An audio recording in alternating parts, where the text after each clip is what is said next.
Lesson 13, Prelude. Life itself is a transcendent adventure.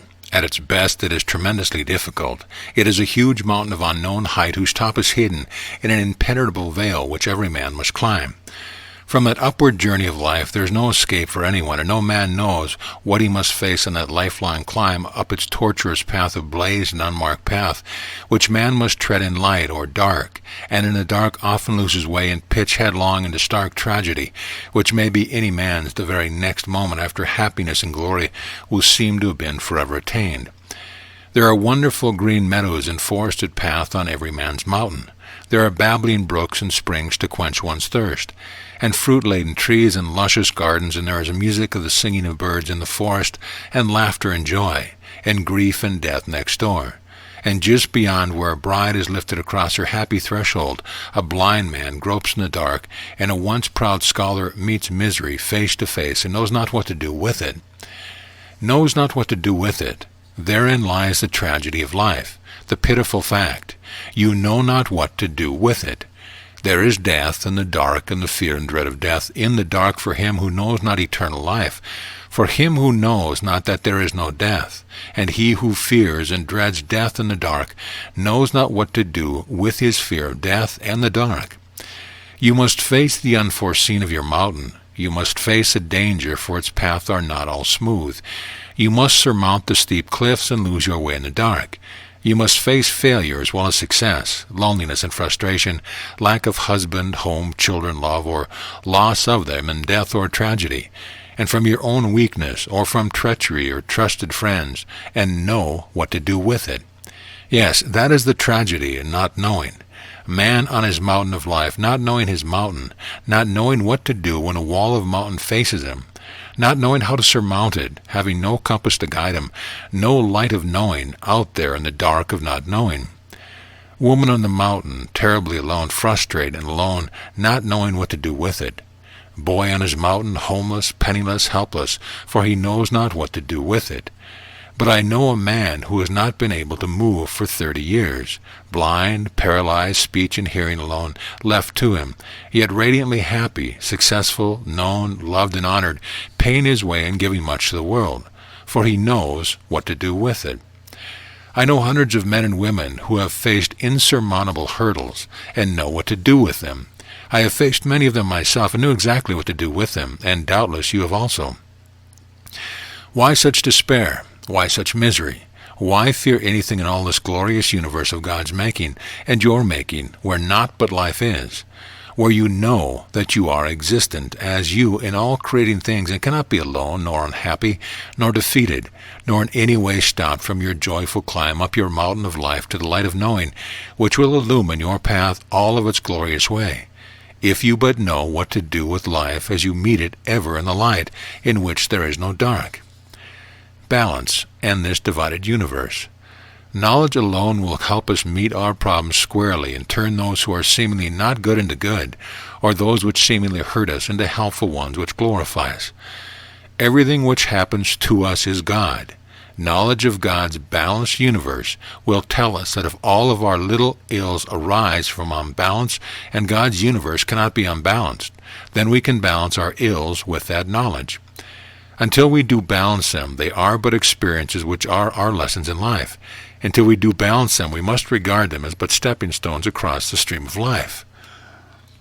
Let us get down to the fundamentals. Why do you or I have problems? Why does anything happen to you or me? Why do we go to sleep, wake up, go to work, breathe, talk, eat, think, dress ourselves, catch colds, have pains, aches of the body from ills of the body, aches of the heart from loneliness or from something some friend said about us, or something we did to hurt a friend? Why does the wind blow east now, west tomorrow, or blow at all? Why the Gulf Stream, or the Antarctic current, or polar ice cap, or jungle heat? Why do I live and die, and am joyful and sorrowful? Why am I here at all? What is it all about? Everything changing, always changing. Why? Why? I will tell you in a very few words and amplify them in the following postulates and axioms. The answer lies in the divine Trinity, which you are. It lies in your knowledge of the balanced relation between the one, which you are, and the divided two, which your body is. And it lies in your ability to manifest these relations in balance with each other. postulates. 1. Your mind belongs to the undivided and unchanging universe of still magnetic light of all-knowing. 2. The undivided is one, the one centering cause of the divided two. 3. Your mind is you. Nothing happens or can happen to you. 4. You center your thinking.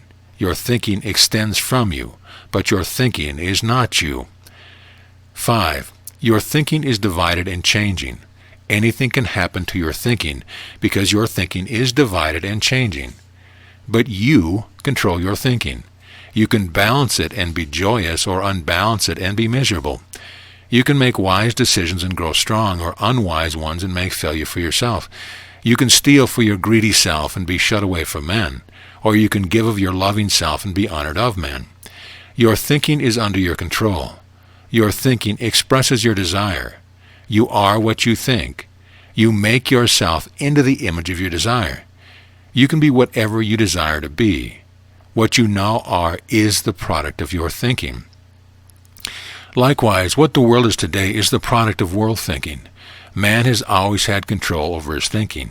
He has had free will to do as he chooses.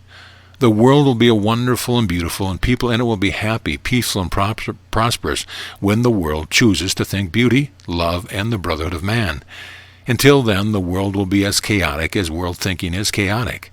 The world could transform itself overnight if it could but transform its thinking overnight.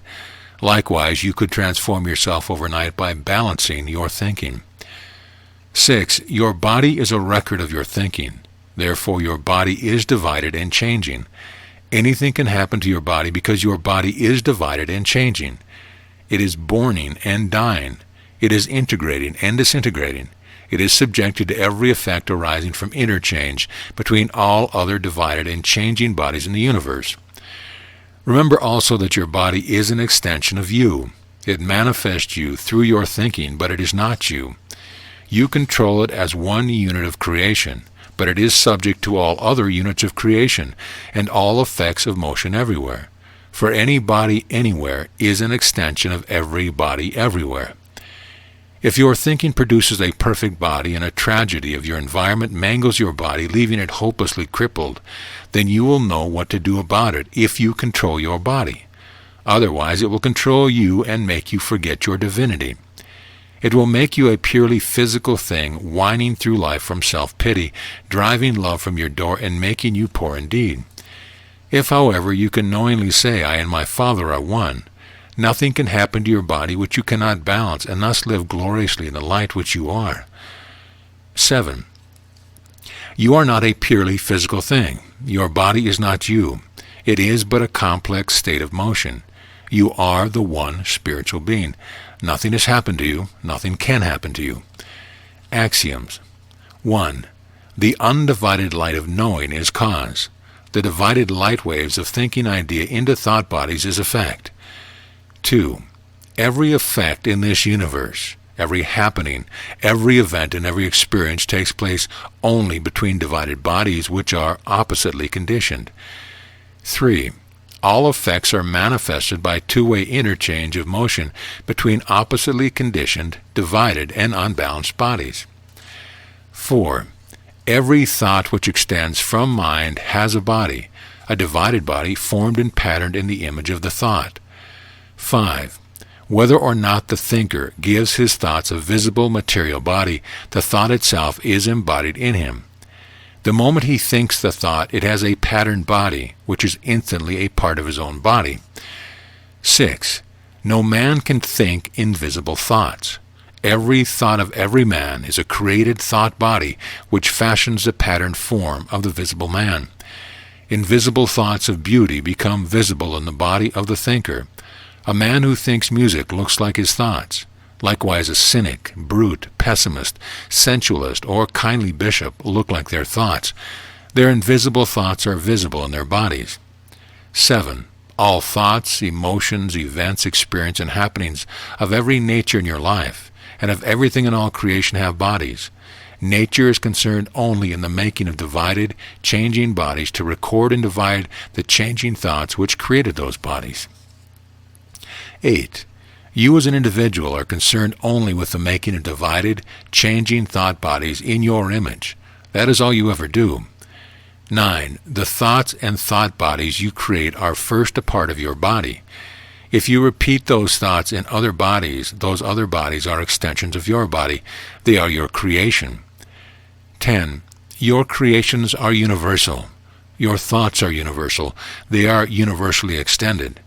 Every thought to which you give a body is extended to every other body in the universe and becomes a part of it.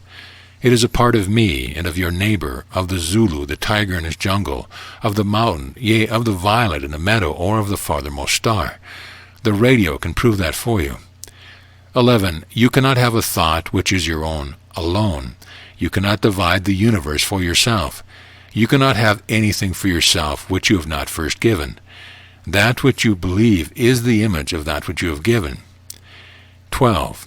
If your thought is out of balance, your body is out of balance in the measure of your unbalanced thought.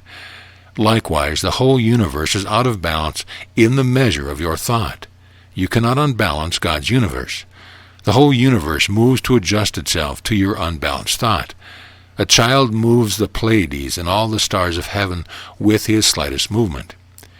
13. You cannot have an unbalanced thought, nor perform an unbalanced action without the measure of that unbalanced thought and action returning to you in its own image. God gives you the right of free will to think any thought or perform any action, but he holds the right to balance your unbalance by an equal reaction. 14. In the making of thought bodies to manifest our knowing in the pattern of our desires, we have what we call good experiences which make us happy, or we have bad experiences which make us unhappy. Our good experiences arise from our knowledge of how to produce balanced thought bodies. Conversely, our bad experiences stem from our ignorance of balance in us and how to extend balance from us in our thinking. Conclusion. As it is our sole purpose and occupation in life to create divided and balanced thought bodies in order to have good experiences and happy lives, we will take another simple step in the unfolding of God's plan and explain fully how God seemingly divides the unconditioned universal equilibrium into pairs of opposite condition in order to create the wave of motion from which thought bodies are constructed. We will give many simple examples and diagrams of familiar effects so that you will recognize the fact that you produce thought bodies in exactly the same way that God produces them. The only difference being that God keeps his creating body in balance, but man rarely does. During my illumination, God commanded that I write down the one supreme law of balance for cosmic man. I herewith give it to you as he gave it to me for you, and it is written in the divine Iliad. God's law of balance. Great art is simple. My universe is great art, for it is simple. Great art is balanced. My universe is consummate art, for it is balanced simplicity. My universe is one in which many things have majestic measure, and again another many have measures too fine for sensing. Yet I have not one law for majestic things and another law for things which are beyond the sensing. I have but one law for all my opposed pairs of creating things, and that law needs but one word to spell it out. So hear me when I say that the one word of my one law is balance. And if man needs two words to aid him in his knowing of the working of that law, these two words are balanced interchange. If man still needs more words to aid his knowing of my one law, give to him another one, and let these three words be rhythmic, balanced interchange. No messenger of the light has as yet given this law to man, for man has yet been unable to comprehend it. If he had been able to comprehend it and practice it, he would have built a balanced civilization instead of a chaotic one. To the extent that you understand it, you will build a balanced life of happiness and masterly achievement, because you will be working knowingly with God when you do fully comprehend and practice the law of balance. No matter what happens to your own little universe, you will know what to do with it. Rhythmic, balanced interchange between every pair of opposite conditions in this divided thought wave universe is the inviolate law which must be obeyed by man and by nature. Nature persistently violates it, and nature instantly pays the price of its violation in storms, tornadoes, crashing avalanche, and tragedy of stellar cataclysm. Man persistently violates it and pays the price of his violation in his crashing business failures, enmities, unhappiness, and illness. All the tornadoes of earth cannot affect the balance of earth, for balance in the universe cannot be upset. The earth continues in its balanced relation to all planets with such exactness that its position, its relation to them, can be determined at any time to the split second. If the earth disobeyed this law by the slightest variance, its oceans would sweep its continents clear of all living and growing things. Neither can your disobedience to that law affect your balance in respect to the universe, for God balances every unbalanced action of yours with an equal and opposite reaction until you do balance it, as you sometimes, someday must. But as God said in his message to you, all men will come to me in due time, but theirs is the agony of waiting. That agony is the price you would be paying for your own disobedience to the law, and the disobedience may not be willful, but due entirely to ignorance of the way God builds divided thought bodies. I quote God's message to man in this respect as written in Divine Iliad. When man knoweth me in him, then am I he. And again I quote, I the one am not divided into two as pair of opposites of me. I divide the two extensions of my thinking, but I am not my thinking, nor am I two. When man thinketh man alone, denying me in him, then is man's image man's, not mine and man's, for the pattern of my balanced rhythmic images within man may not be seen in him, nor may the glory of my light be seen in him or known by him. When man thinketh me, through knowing me, then is he patterned by my image, and I am he. When man thinketh me in him, then is man's imbalance absolute. When man so thinketh, then hath he all power that I, thy father mother of all creation, hath. End of lesson. Lesson 14. Once again I must talk to you as simply as though you were small children, for any thinking which is new must be presented simply. I want to tell you how bodies are made in balance with all other bodies, how God makes them and you make them. But if I just tell you that all bodies are electric wave vibrations packed close together to make solids and spread farther and farther apart to make liquids and gases, I will be stating the truth, but you will not know specifically what I mean. You will but get a general, vague idea of it unless I tell you the way you teach your children to read by starting in with lettered blocks. Vague general understanding is not sufficient. You must know specifically how bodies are made and kept in balance, and their every other function kept in balance. For mankind is ever walking a tightrope and depending absolutely upon his balancing extensions, and it is so easy to crash by loss of balance. The trouble with life is that all of us are continually losing our balance in hundreds of little things which almost pass unnoticed. But it is their sum total which gauges both our safety and our progress. You must know specifically how bodies are made and balanced by equators and God's watchful eye in the magnetic poles of all bodies, whether they be uncreated thought bodies or physically created material bodies, because that is all you are doing all of your life.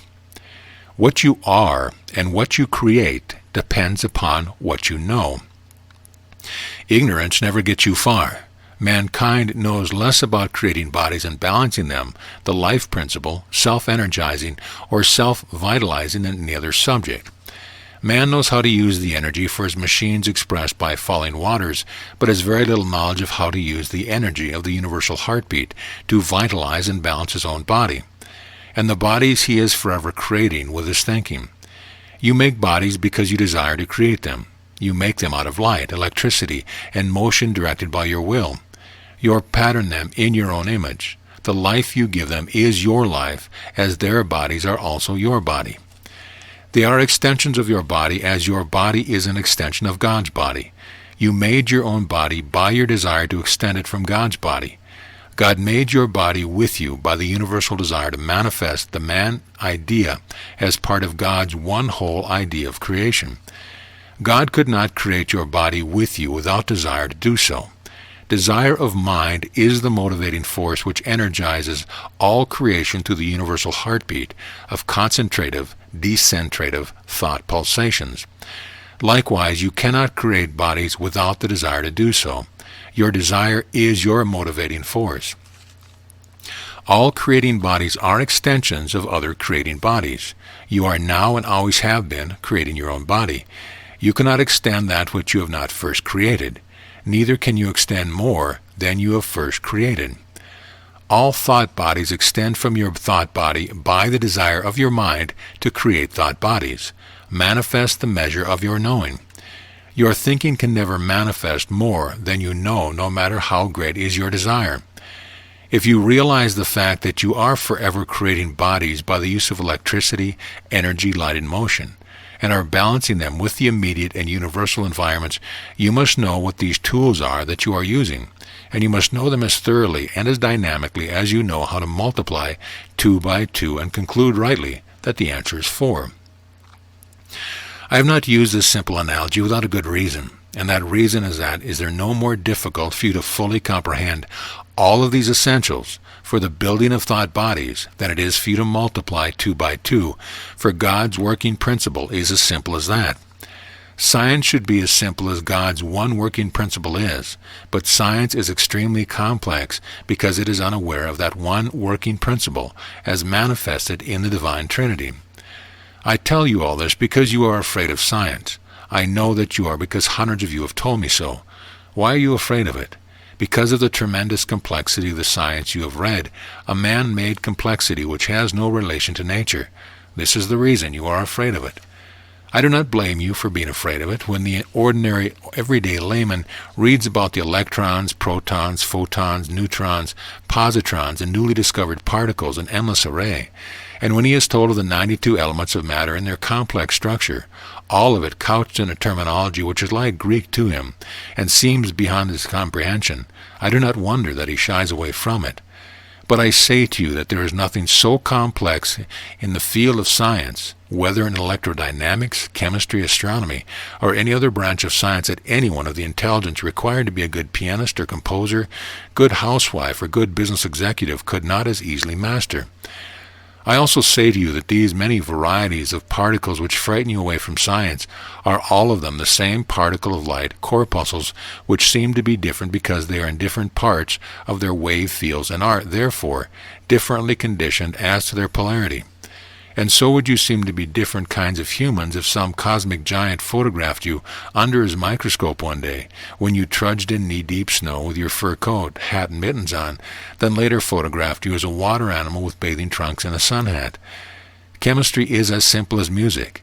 The octave tones, harmonies, and rhythms are the same. I could teach you chemistry from the musical octave or the color spectrum as well as I could from the Mendeleev table. And I will say the same for mathematics or mechanics.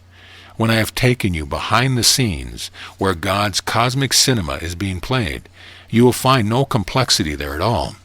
You will find it when you thoroughly know the working principle of the Divine Trinity, so thoroughly that your own consciousness is always the centering zero of knowing, from which all pairs of opposite expressions extend. You will suddenly realize that you have all knowledge, for the answer to every question as to cause and principle is within you. When you have arrived at that point, you will find yourself to be a very different kind of person.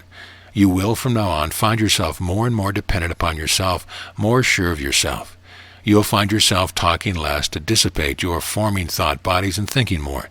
The time will gradually come when you would not think of asking any other person on earth for advice upon anything whatsoever which you are planning to achieve or create.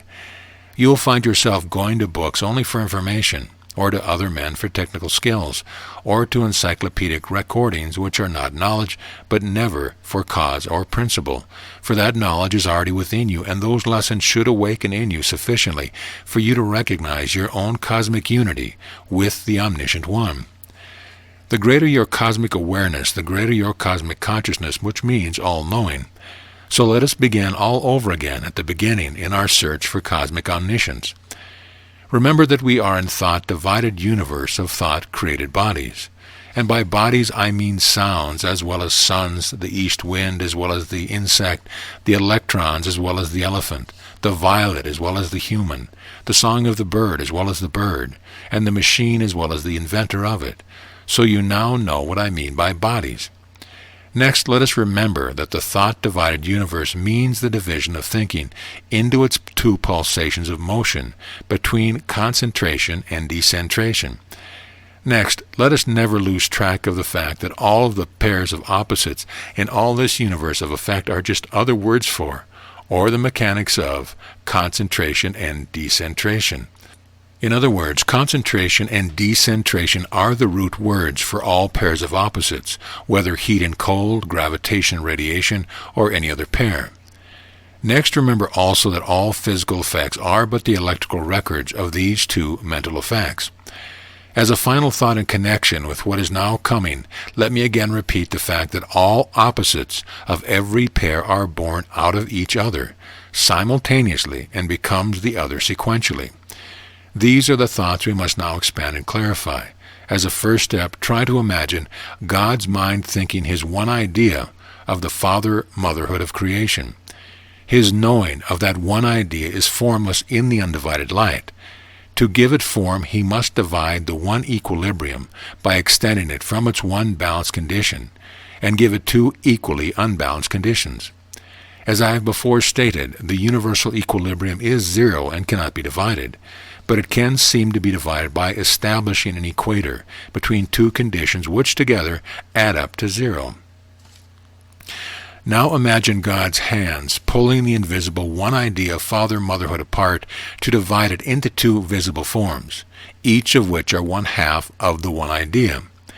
Instead of the invisible, formless, and changeless one idea, God has thus created pairs of oppositely conditioned halves of many ideas. That is what is called polarity, which means a division of one condition into two equal opposites. I have used the male and female figure to symbolize a division of all things into pairs of opposite sex mates, but you must thoroughly understand that it is only a symbol. For every creating thing, and even the uncreated thoughts of things, are divided into pairs of opposite sex mates. By this I mean minerals, metals, liquids, vapors, and everything in matter and space. Remember always that this is a sexed electric universe, and all motion everywhere is sex interchange between opposite sex mates. There you have it. The whole of creation consists of pairs of oppositely conditioned mates, sex mates, polarized halves of each other. Also you have the whole cause of balanced or unbalanced motion, and a basic understanding of electricity.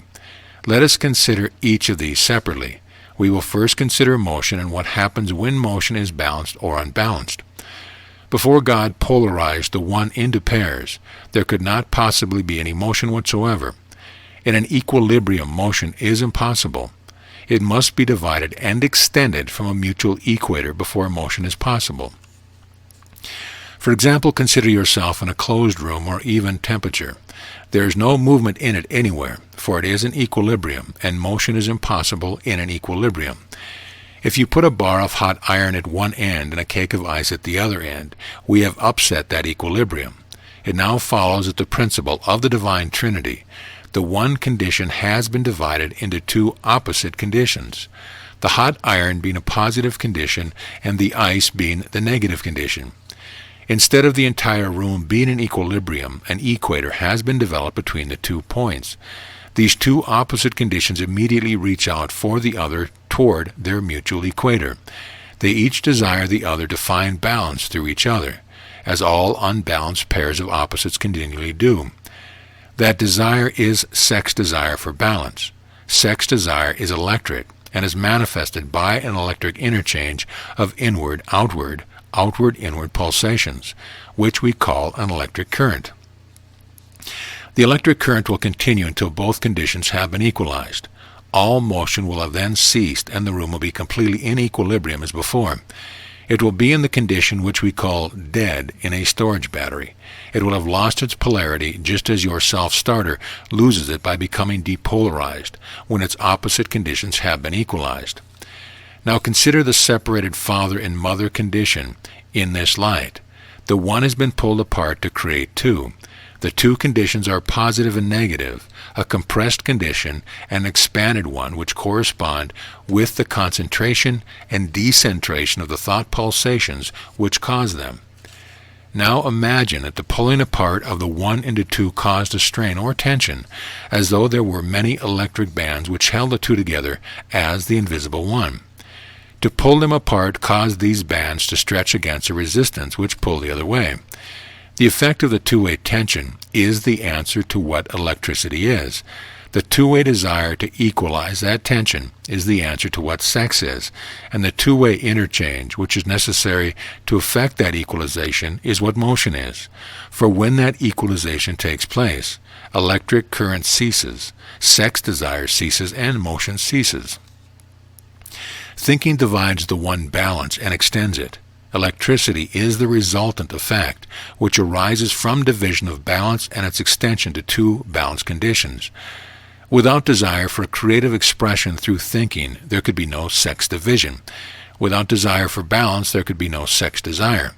Without attainment of balance, there could be no repetition. Without repetition, there could be no continuity. Your mind, which centers your body, is eternal and never changing. Your body, which extends from your mind, is eternally repetitive and forever changing. You always have a body as you always have a mind. Basis of all of life's problems. The previous lesson ended with God's law of balance for this new age of cosmic man. The answer to everything which is good or bad in your life lies in the measure in which you practice the law of balance, and your ability to practice it lies in the measure of your understanding of that law. If you face a crashing defeat, you must know how to meet it. The best way to do this is to search within your consciousness to find how or where you have violated the law of balance in the principle of the Divine Trinity. At such a time, never ask the solution outside of yourself by telling a living soul of your problem who is not able to take your problem as his own. Your husband or wife may be the only one who is capable of becoming one with you in your problems, and that only if your mate is one with you in all things. Seek the solution within yourself. The answer is within yourself. Seek aloneness with your own soul and talk to God about it.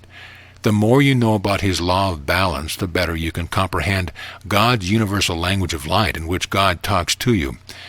Likewise, the more you dynamically know that principle is manifested in everything you do, the less problems you will have to overcome. For that reason, I shall talk to you at length concerning the principle and dramatize my teaching by human example as to the application of that law to every phase of your life, from business to matrimony, from frustration to glorification, or from health to friendship. God has given you something to guide your life actions which you probably never have given thought to. He has given you what is known as an equator when applied to Earth or the Sun. As applied to you, it is a plane which divides your body into two equals and opposite halves, and each opposite half symmetrically balances the other half, but in reverse. It is as though your body were vertically cut in half from head to feet, and an invisible mirror placed there, for each half to reflect the other half in reverse. If you do not thoroughly grasp my meaning and look in a mirror, the equator which divides you is the still magnetic light which divides all things, but which in itself cannot be divided. Perhaps you will meditate upon this subject with me and ask of yourself what significance the equator of your body has upon your health, happiness, success, or other incidents of your life. There must be some vast significance to this one fact, because every creating unit of organic and inorganic matter is similarly divided. Every insect, plant, corpuscular animal, vegetable or mineral matter, and every star, sun, or planet in the universe. The vast significance of the equator of all creating things lies in the fact that the equators are the dividing planes of the universal equilibrium. They therefore represent the undivided, the unchanging spiritual light from which the physical bodies of all things are extended. The zero, which is the center of gravity of all bodies, centers the equator of all material bodies. The light of your consciousness is on that portion of your equator of you which centers the two thought extensions of your brain. The real immortal you, the invisible you, controls the visible body of you from the equator of your body. Everything you are in thought extends two ways from your consciousness, which is located upon your equator. Your senses vibrate from that equator when your equator is out of balance with the universal equilibrium, and ceases to vibrate when it is in balance with it. In the following chapters I will tell you much about the relation of your own particular equator, which divides and controls your mental and physical lives, in order that you may see how God is working with you in the unfolding of your destiny every moment of your life. Never forget that what you are doing in the divided visible universe is a manifestation of what you are thinking in the undivided invisible universe. Conclusion: you will have a different viewpoint of life when you thoroughly comprehend how helpless you are without knowing God as one. and how powerful you are when you know him in you. There is much to be said and explained, but for this lesson I will close by illustrating for you that equator of the divine Trinity which we call life and death. See figure 22. Life and death are equal opposites. They are sexed mates, as all pairs of opposites are sexed mates. They interchange from the moment of birth, and that interchange is sex interchange. The purpose of that interchange is to seek balance with each other, which is the sole purpose of all sex interchange between all pairs of opposites. When life and death find balance, they lose it. As all pairs of opposites perpetually lose their balance, they perpetually seek the moment they find it. Life and death are born in the same cradle, but the cradle is a cycle, like the swinging of a pendulum, with an equator between the two from which life extends one way and the death the other way. Each inward breath you take is a rebirth toward life. Each outward breath is a rebirth toward death. As life and death continually interchange, they approach each other until they meet at the halfway point, the equator of your life cycle. From there on, life is dying so that death may live, and death is living so that life may die. There is no death in God's universe. There is naught but perpetual rebirth into an endless repetition of rebirth. Every opposite gives birth to its own opposite simultaneously and becomes its opposite sequentially. You will remember God's words as given in his message of the divine Iliad. Know thou then that I alone live. I do not die, but out of me comes both seeming life and death. Life is but the inward flow of my thinking, divided, pulsing, and death is its outward flow. Know thou also that the division of my thinking are but equal halves of one. For I again say that I am one, that all things which come from me are one, divided to appear as two. End of lesson. Lesson 15. Man must know man. There are many things which are not yet known about your mind, your thinking, and your body, which you should know. You have to live in a creative world as a co-creator of it, and the more you know of how you create bodies with your thinking, as nature produces them, and the more you know about the principle which governs the creation of bodies, the more you can control, not only your own body, but your destiny. In the last lesson I told you of the equator which divides your physical body. Now I shall tell you of the equator which divides your thought bodies in order that you may comprehend the principles which makes you an intensive thinker, and also how your intensive thinking energizes your body through the two equators which govern your mental and physical unfolding. Everyone wishes to be a powerful thinker of great imagination and have a powerful, well-balanced, healthy body which grows stronger and more vital into his 70s instead of beginning to weaken in his 40s. I wish to remind you that what I am telling you in the next few lessons I have myself demonstrated, as I was commanded to do so in my instruction. The most vital year of my physical life was my 72nd year. I grew more powerful of body until that year. My mental power is strongly on the increase and ever will be. Senility shall never touch me, and it should never touch any man who knows of his exact relation to his source, both spiritually and physically. If you really want to know the priceless things I have been prepared to tell to you, you should be willing to make as great an effort to comprehend it as you did when studying your multiplication tables, for the greatest depths of science are as simple in principle as that. Those who might imagine the science approaches beyond their comprehension can be likened to those who desire to be composers of symphonies, who are not willing to study the octaves, harmonies, and rhythms upon which compositions in music depend. Symphonies can never be written from abstract desire, for music is built upon structure. Everything in nature is built upon the same rhythmic, balanced octave structure, so when you understand the principle as applied to one thing, you understand it for all things. Where is your source of energy? Another step in the unfolding of God's plan is to tell you how that mysterious thing called energy becomes yours to use, where it comes from, and what it is. That is why I must talk to you for quite a while about equators which seemingly divide God's one unconditioned light into pairs of oppositely conditioned light. I use the word seemingly, for the divided light seems to be two, the incandescent light of suns and the cold dark light of space. These lights are not two, hence they are not divided, but only seem to be, because they are either contracting or expanding according to their direction of motion to express motherhood or fatherhood. Every idea of mind is divided into its two oppositely conditioned expressions. Each seem to be two, but are equal halves of the same thing. Witness, for example, the male and female pairs of opposite of the man idea. The idea is one, but its manifestation is two, always two. First, the invisible idea, then the visible manifestation of that idea expressed in bodies of formed matter. Idea is always expressed by the outward giving from a point of stillness in the direction of motherhood, followed by the inward re-giving in the direction of fatherhood toward that same point. The outward giving is the unfolding of idea from the womb of suns and earth, and the inward re-giving is the refolding of idea into form. The outward giving in every radial direction from one zero point and its inevitable re-giving to the same point is the basis of the radial three-dimensional universe of hot spheres of concentrated light surrounded by cold cubes of decentrated light. In other words, desire of the Creator to give outward from every point in his universal equilibrium acts like an outward explosion taking place everywhere. The reaction to the outward explosion is an inward explosion which re-gives that which was given. Desire to give and re-give, to manifest love, is the basis of the universal heartbeat, which seemingly divides the one into its two opposite expressions. The equators which separate the physical and mental divisions of the universal equilibrium are what I want to talk to you about in their relation to energy. I have been saving this up for you until you had a better understanding of the divided and undivided universe which have been referred to by mystics for ages, but have never been explained by any of them. If you read that glorious epic of the unknown, deeply illumined mystic of several thousand years ago, called the Bhagavad Gita, you will find many references to it all through the book. He knew exactly what it meant, but he could not tell it. Science has completely ignored the inspired revelation of these early mystics as illogical and impossible.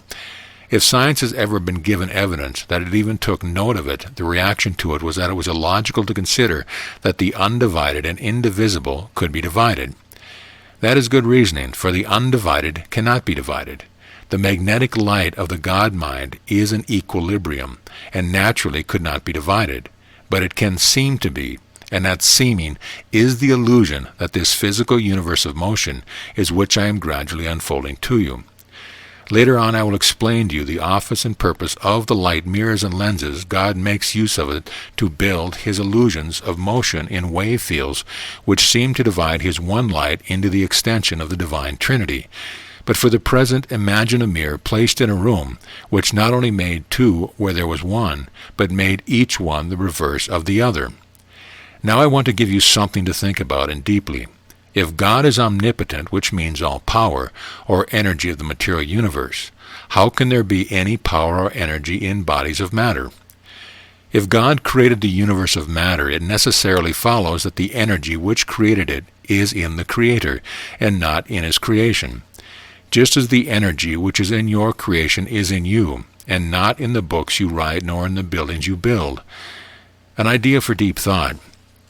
Science says that heat is energy. I want you to think this over to see how impossible and how illogical this conclusion is.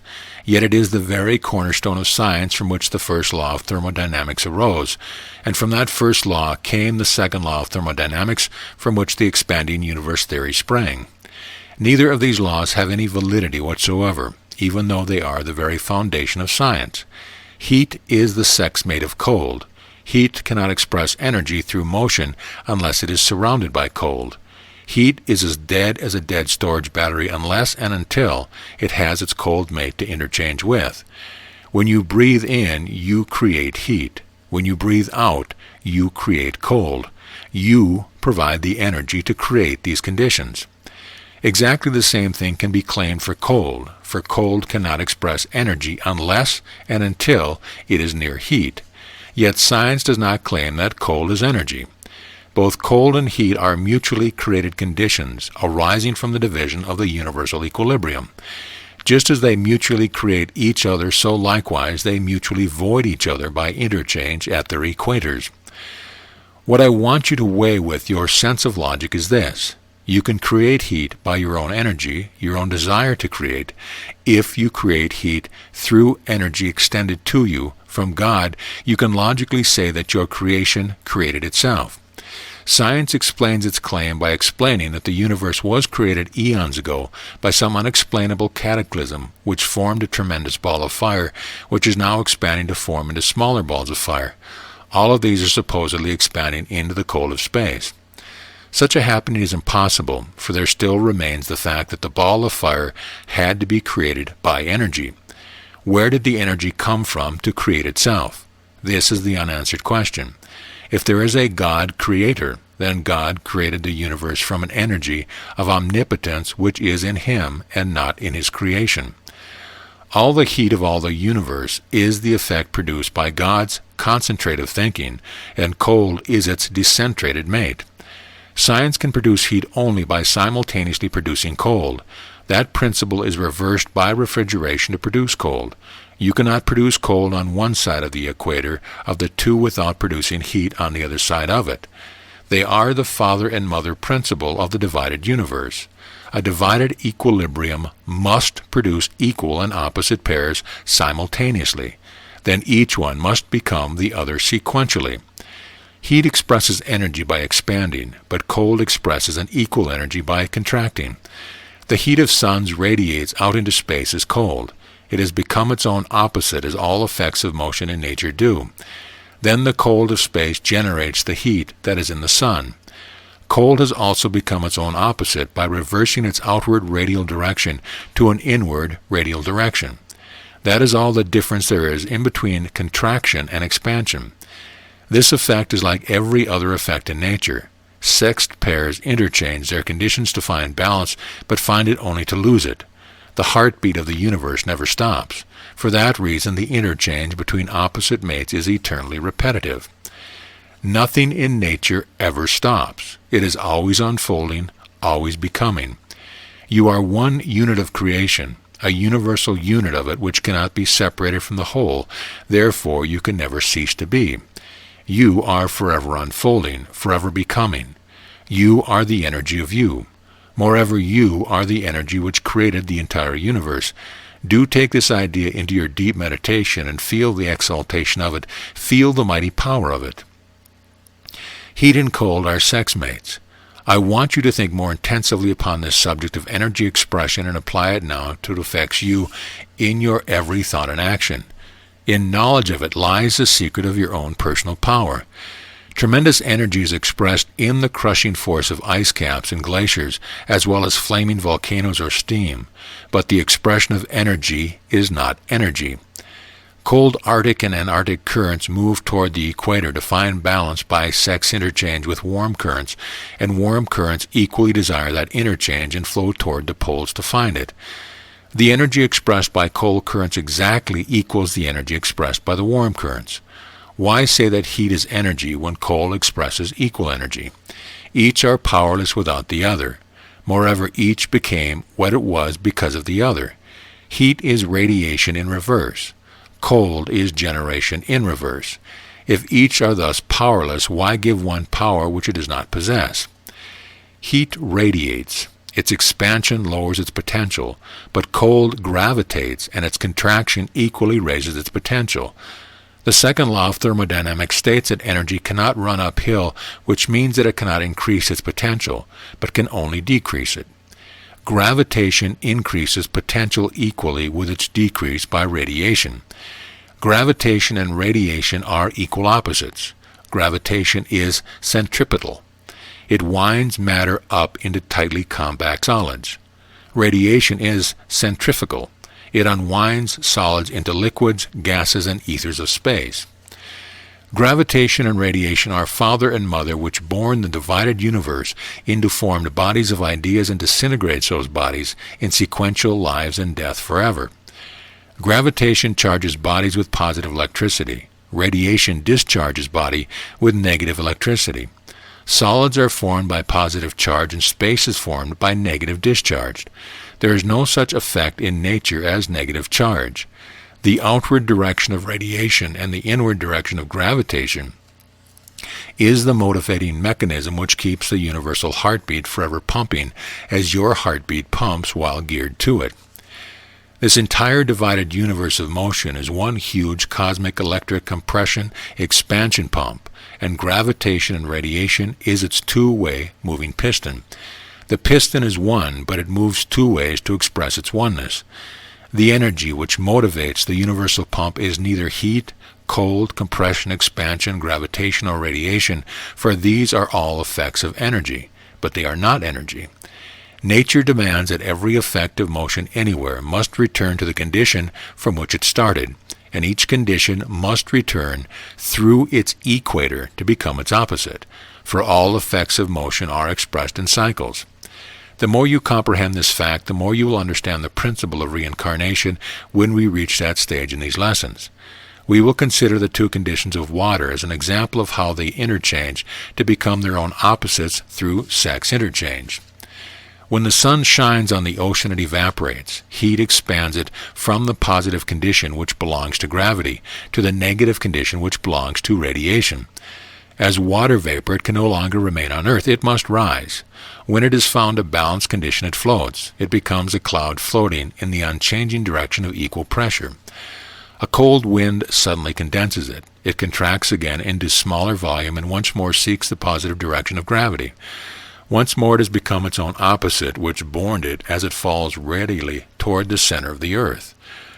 You can see plainly that heat cannot be energy unless cold is, for each one of the two express equal energy in opposite directions.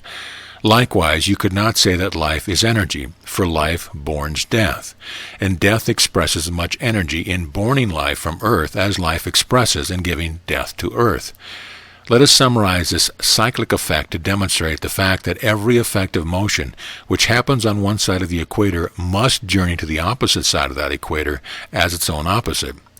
It must then reverse its condition and return to the other side of the equator forever. Nothing ever blots that necessity for motion out. There are no exceptions to it. Earth or suns disappear, but division into opposite conditions repeat themselves forever, each of which takes up its residence on opposite sides of mutual equator for a period of time, then changes over to the other side. Here is one cycle which demonstrates the law. Heat radiates, radiation expands, expansion cools, cold generates, generation contracts, contraction heats, and heat again radiates. This cycle demonstrates the very obvious fact of nature that each opposite of every pair in nature is born out of its opposite simultaneously and sequentially becomes that other opposite from which it is born. No matter how many sets of words you may use in respect to other pairs of opposites, the law is the same for every pair of opposite halves of ideas in the universe. Motion itself is presumed to be energy. Motion expresses energy, but again we say the expression of energy is not energy, just as a photograph of a man is not the man, the poem is not the poet, nor the play the playwright. Motion takes place only for the purpose of finding balance for a condition which is out of balance with its equilibrium. There is no energy in matter or motion. Likewise, there is no life or light or truth or law in matter or motion. Life is extended from the stillness of undivided conscious mind to manifest life by dividing it into life and death. But the expression of life has thus manifested is not life, it but symbolizes life. Likewise, energy is extended from the stillness of the undivided light of mind through the thinking of mind. Thinking is electric and is expressed by motion, so thinking is not energy, for thinking is motion. Where then is the universal energy? It is not in motion at all, but in the stillness from which motion springs. And that stillness is in the magnetic light of universal consciousness. Within the universal conscious mind is desire for expressing the one whole idea which is creation. Without the desire of mind, there would be no electric thought universe of divided sex-conditioned pairs. Likewise, your desire of mind is your energy to produce thought bodies in divided sex-conditioned pairs. When you produce a child in your own image, it is through the desire of you and your mate to interchange through each other to find balance in your mutual equator. The heat of suns, likewise, will not produce its planetary children without interchange with its cold mate on the other side of their mutual equator. Planets are born through interchange between hot suns and cold space. Likewise, all the heat of all the universe will not produce your child, nor your poem, symphony, house, book, or any other creation of your desire. Why, then, call heat energy? Desire of mind is the universal motivating force. Desire of mind and the will of mind are one. Without the desire to move, you cannot move. If you so much as desire to lift your finger, you cannot do so until you will it to move. Try it. See if it will move of itself without being told to do so by the desire of your will. When you then do move it, you have immediately established an equator for that action and have borrowed the power to move it from the other side of that equator, by assuming an obligation to balance your borrowing by an equal exchange. No action can take place in nature without dividing the universal equilibrium by an equator to balance the action simultaneously with an equal reaction, then exchanging them, each for the other, sequentially. God will not allow you to unbalance his universe even to the weight of an electron. On the other hand, he will help you move the whole universe for your own benefit if you but obey his law of balanced interchange. There is no limit to what you may do with his help, but the slightest action taken against him hurts you in the measure of your breach of the law of balance. I again quote Law's divine message in reference to the teaching in this lesson. The heavens and the earth of my curved universe are father, mother of my universe, each of each and each to the other one. Neither one can be save the other also be. Nor can one leave the other, saying, Sit thou here while I journey to the far reaches. Nor can there be aught upon the earth without the fathering skies, nor in the skies without the motherhood of earth. Neither man, nor birds, nor reptile, nor fish, nor beast of wild jungle. Neither tree, nor flower, nor shrilly singing insect, neither tempest, wild tornado, nor gentle breeze of calm ocean, nor cloud, nor mist, no dewdrop for flower petal, not one of these things can be born of earth alone unfathered by the heaven, nor can heaven alone born them without the motherhood of earth. Thus is my imagined electric universe born, dissolved and reborn, concentrated, decentrated, and reconcentrated, integrated, disintegrated, and reintegrated forever and ever in my imagined universe of imagined time and space. And behold, each of my pairs of opposite expressions of me are reborn through me as the other one. Again I say, there is naught but a rebirth in me, there is no death. Again I say, I the light am one, but my thinking is electric, and thought is two in every creating thing, two halves of one which never can be one. Always must they be two to go opposed ways from me, and back again to me, for reborning from the one another after finding rest in me. Pairs of opposites are simultaneously born from each other. In its electrically divided universe of polarized light, the positive condition which compresses light into incandescent sun is simultaneously counterbalanced by the negative condition which equally expands light into evacuated black holes in space, which are equal to the sun's pressure, but in reverse. The sun is manifesting the male idea by its preponderance of inward pulling toward its center over its outward thrusting. The empty hole on the other side of its spatial equator, which is its sexed mate, is manifesting the female idea by its preponderant desire to thrust outward from its center. The mutual giving of each born each from the other simultaneously. Balanced interchange is sequentially repeated. Explaining how all bodies are both positive and negative. All masses of matter in the universe are doubly charged.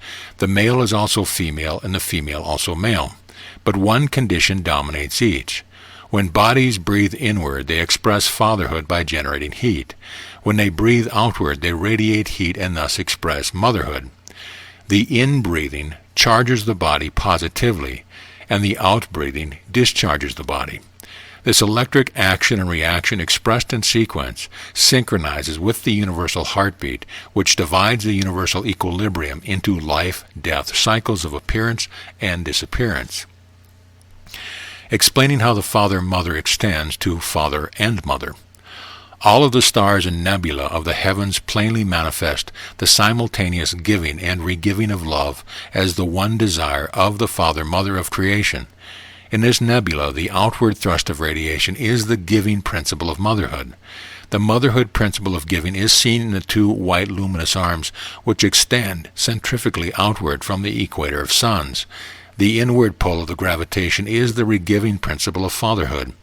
The fatherhood principle of regiving is seen in the two black arms which reach inward centripetally to the poles of the sun. This simultaneous interchange between the two opposite pressures winds light up spirally from space and hot suns, and sequentially unwinds the hot suns into cold space. The black arms reaching inward from cold space generate matter into appearance, while the white arms reaching outward from hot suns degenerate matter into disappearance. Explaining simultaneous giving and regiving. Desire to manifest the love principle of nature is manifested by the seeming division of the idea of love into its many pairs of opposite expressions. The electric action of giving extends radially outward from a center of rest in the universal light of mind.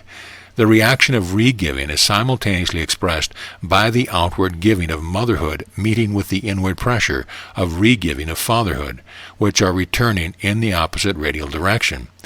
The resistance to this two-way flow of opposed pressures winds all form into spheres spirally, and likewise unwinds them. End of lesson. Lesson number 16. Answered students' questions who want to know what to do about it. Lesson number 12 began with these words from the Divine Iliad. All questions are answerable in light. Thou art light, thou canst answer them.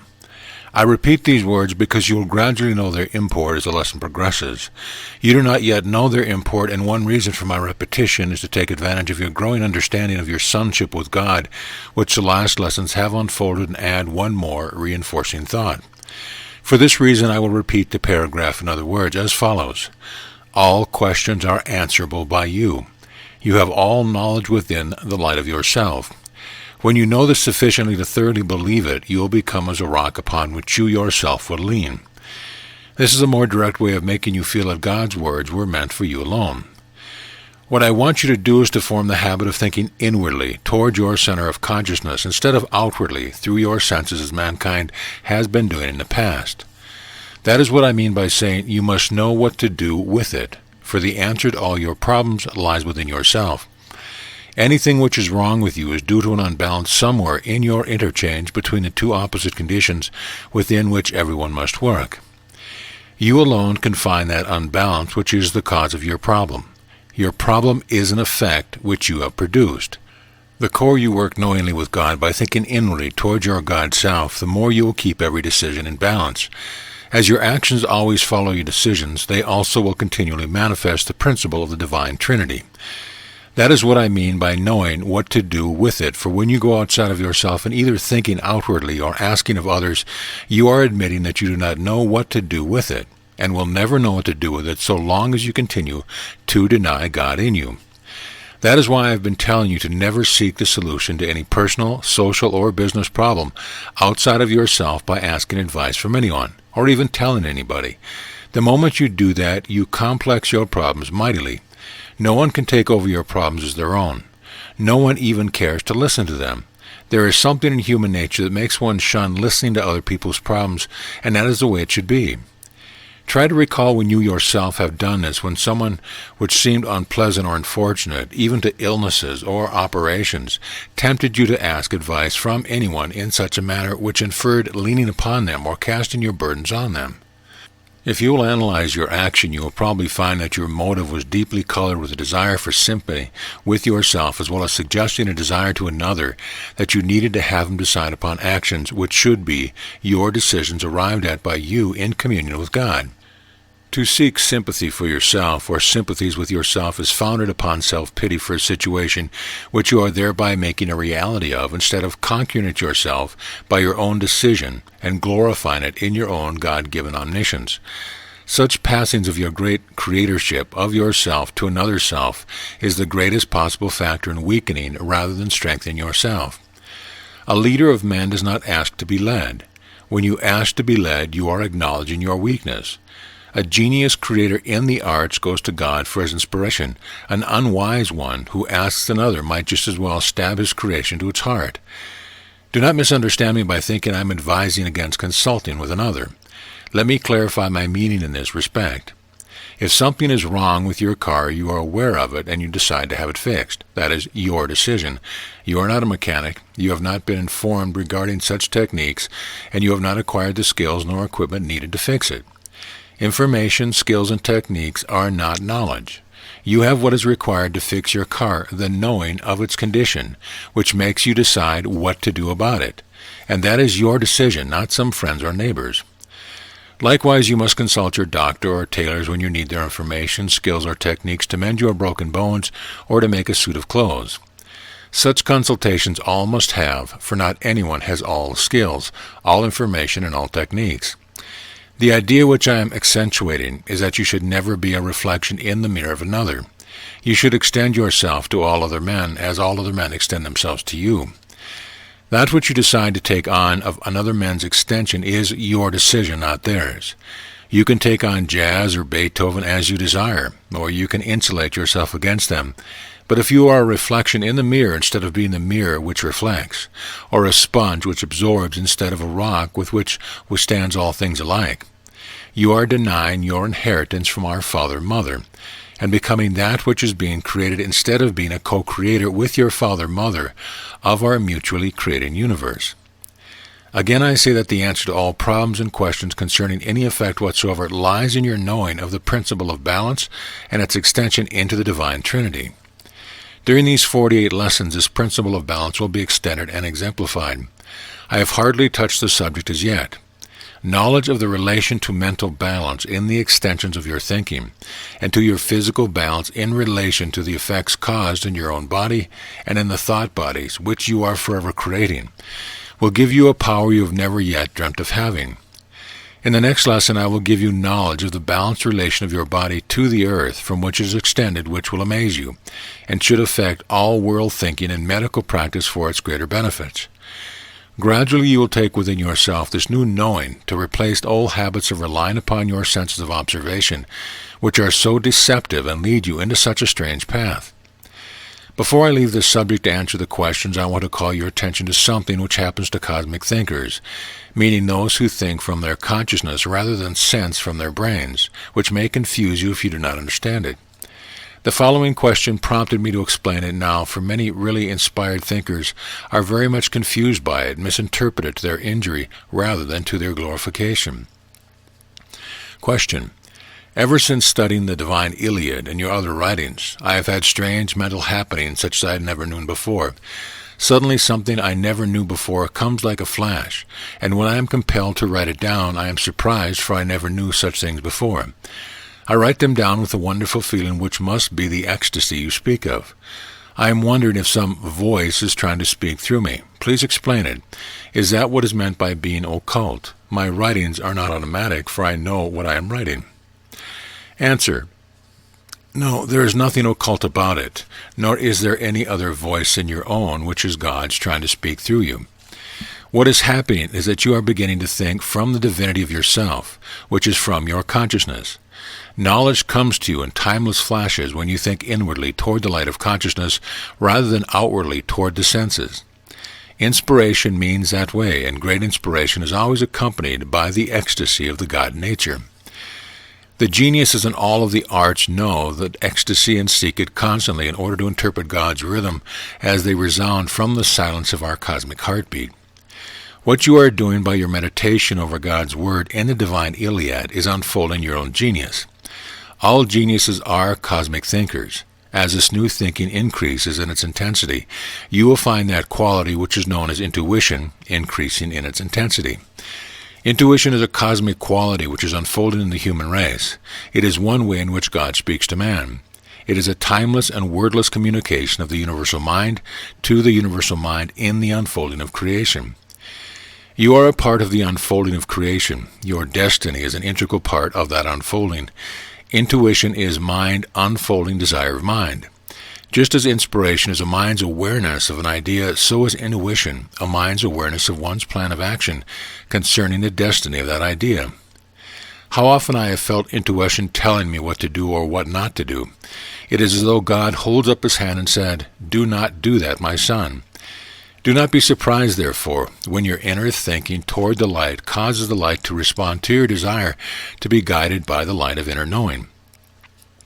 Question. When we decentrate, should we visualize our desire mentally, or should we visualize this before or after decentrating?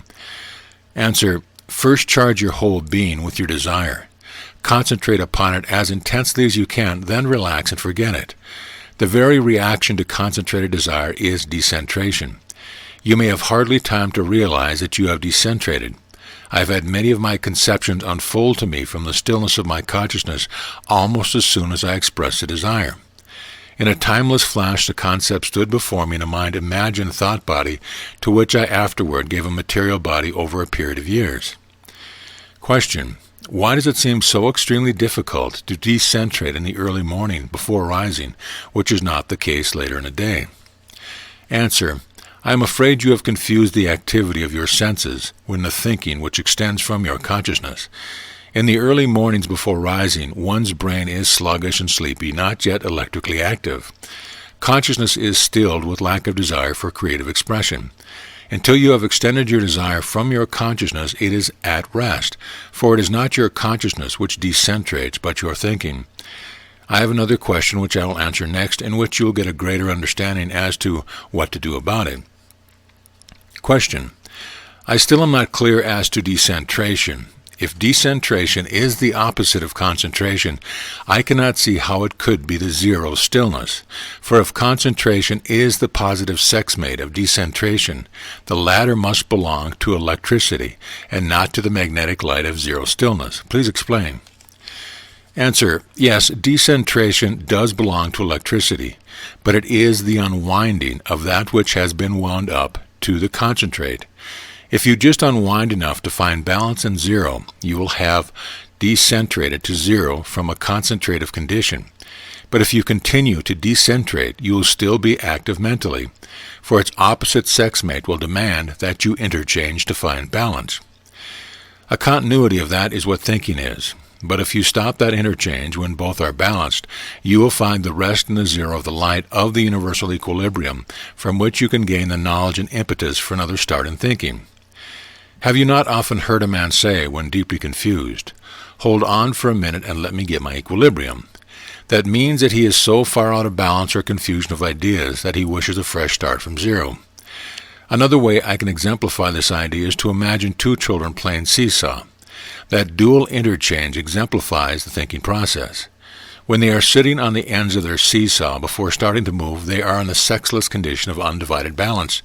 They are in the condition you are in if you stop concentrating or decentrating. The moment they move, they have divided their one balanced condition into two unbalanced conditions of concentration and decentration, which need to interchange to restore balance. When one child is up high and the other down low, they are in an uncomfortable opposed position which they cannot long sustain. That is the sex-divided condition which arouses all the passion of all the earth-creating things and the desire of all things to find balance and rest from such uncomfortable positions of separation of one half of itself from the other half. That zero of rest is in the middle of their board. That is the point of rest from which they are divided to express idea in motion. When the children reach that level, they are momentarily in equilibrium, but they instantly lose it again. If they stop there, it would be like your ceasing to think. Even though they do stop, they are still extended from their centering source. They are still divided, though motionless. If they both drew together in the center, they would be united with their source, and could not move until they again desired to become divided. To apply that to thinking and cosmic consciousness, first stop thinking. Then withdraw your electrical extension into your centering consciousness. That causes a partial or complete forgetfulness of body according to the intensity of your ability to sever the electric extensions when divide you from your consciousness. The genius partially severs body sensations from spiritual consciousness. The fully illumined cosmic conscious mystic completely severs sensation from consciousness. The more you meditate within the zero of your own consciousness, the more you will become enabled to sever sensation from consciousness. On the other hand, you can overdo this by thus neglecting to intensify your thinking. That is the mistake many of the Buddhists make. While trying to seek nirvana in cosmic consciousness, they lose it by depolarizing their power of thought, which also depolarizes their body. Cessation of purposefulness depolarizes both body and mind, for thinking is polarization of mind, and action is polarization of body. But this is another story which will come to you later, on which I have sufficiently laid the foundation for its comprehension. Question. If during either concentration or decentration one feels an extreme ecstatic state through the entire body, is this actually the ecstatic state mentioned in your lessons, or is it a merely emotion? Answer. Cosmic ecstasy is a mind condition, not a body one. It is the mind nature of God and God in you. You cannot feel it through your entire body, as you say. In fact, your body cannot feel it at all. You mistake the exhilaration and joyfulness of the harmonious, rhythmic vibrations of vitality, good health, and peace of mind coming from the purely mental state which shuts out bodily vibrations. When I am skating or climbing mountains, I feel that bodily exhilaration which you referred to, but when I am meditating or walking quietly in the forest, where I continually step in and out of my body, there is a constant alteration of that vital bodily feeling of intense joyousness, which just as suddenly disappears and gives place to the stillness of mental ecstasy. A good example to illustrate my meaning is in the sound vibrations of the body, which a harp string creates to manifest the idea which lies within its silence. Let us say that the idea is D in the octave. The idea of D is in the silent stillness of the motionless string.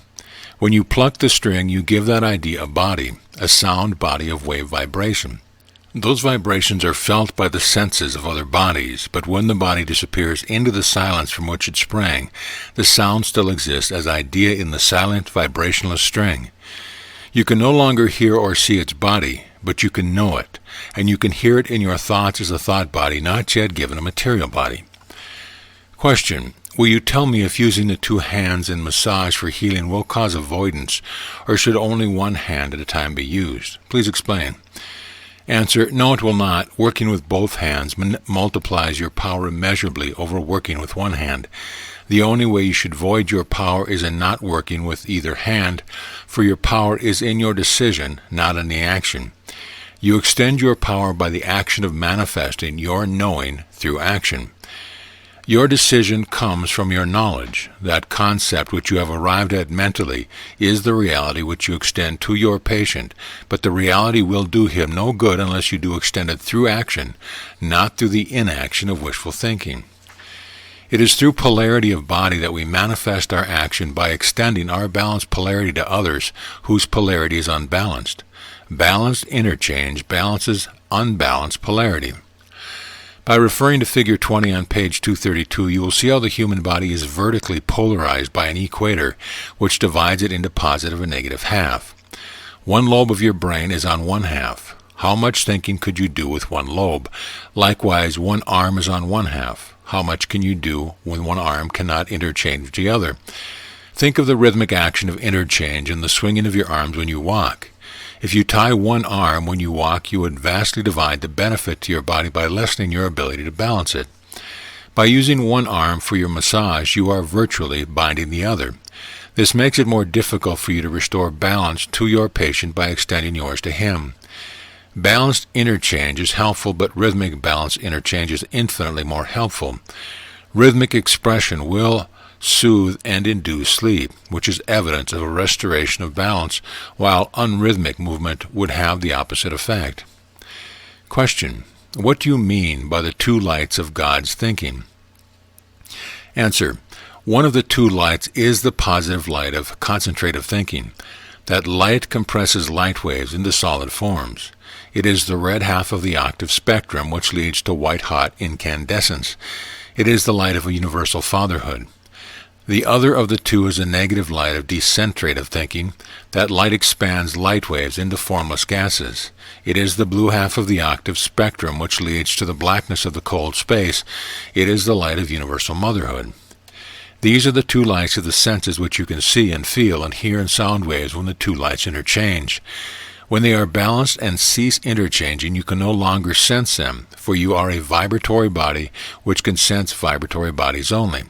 You cannot sense the equilibrium which follows the voidance, which results from cessation of motion. Question. I have a son who worries me very much. I fear he will be a failure in life, for he refused to go back to college the second year and will not go into my business with me as I had hoped he would. I just cannot keep him in the office 10 minutes. He seems to either dislike business or is very stupid about it.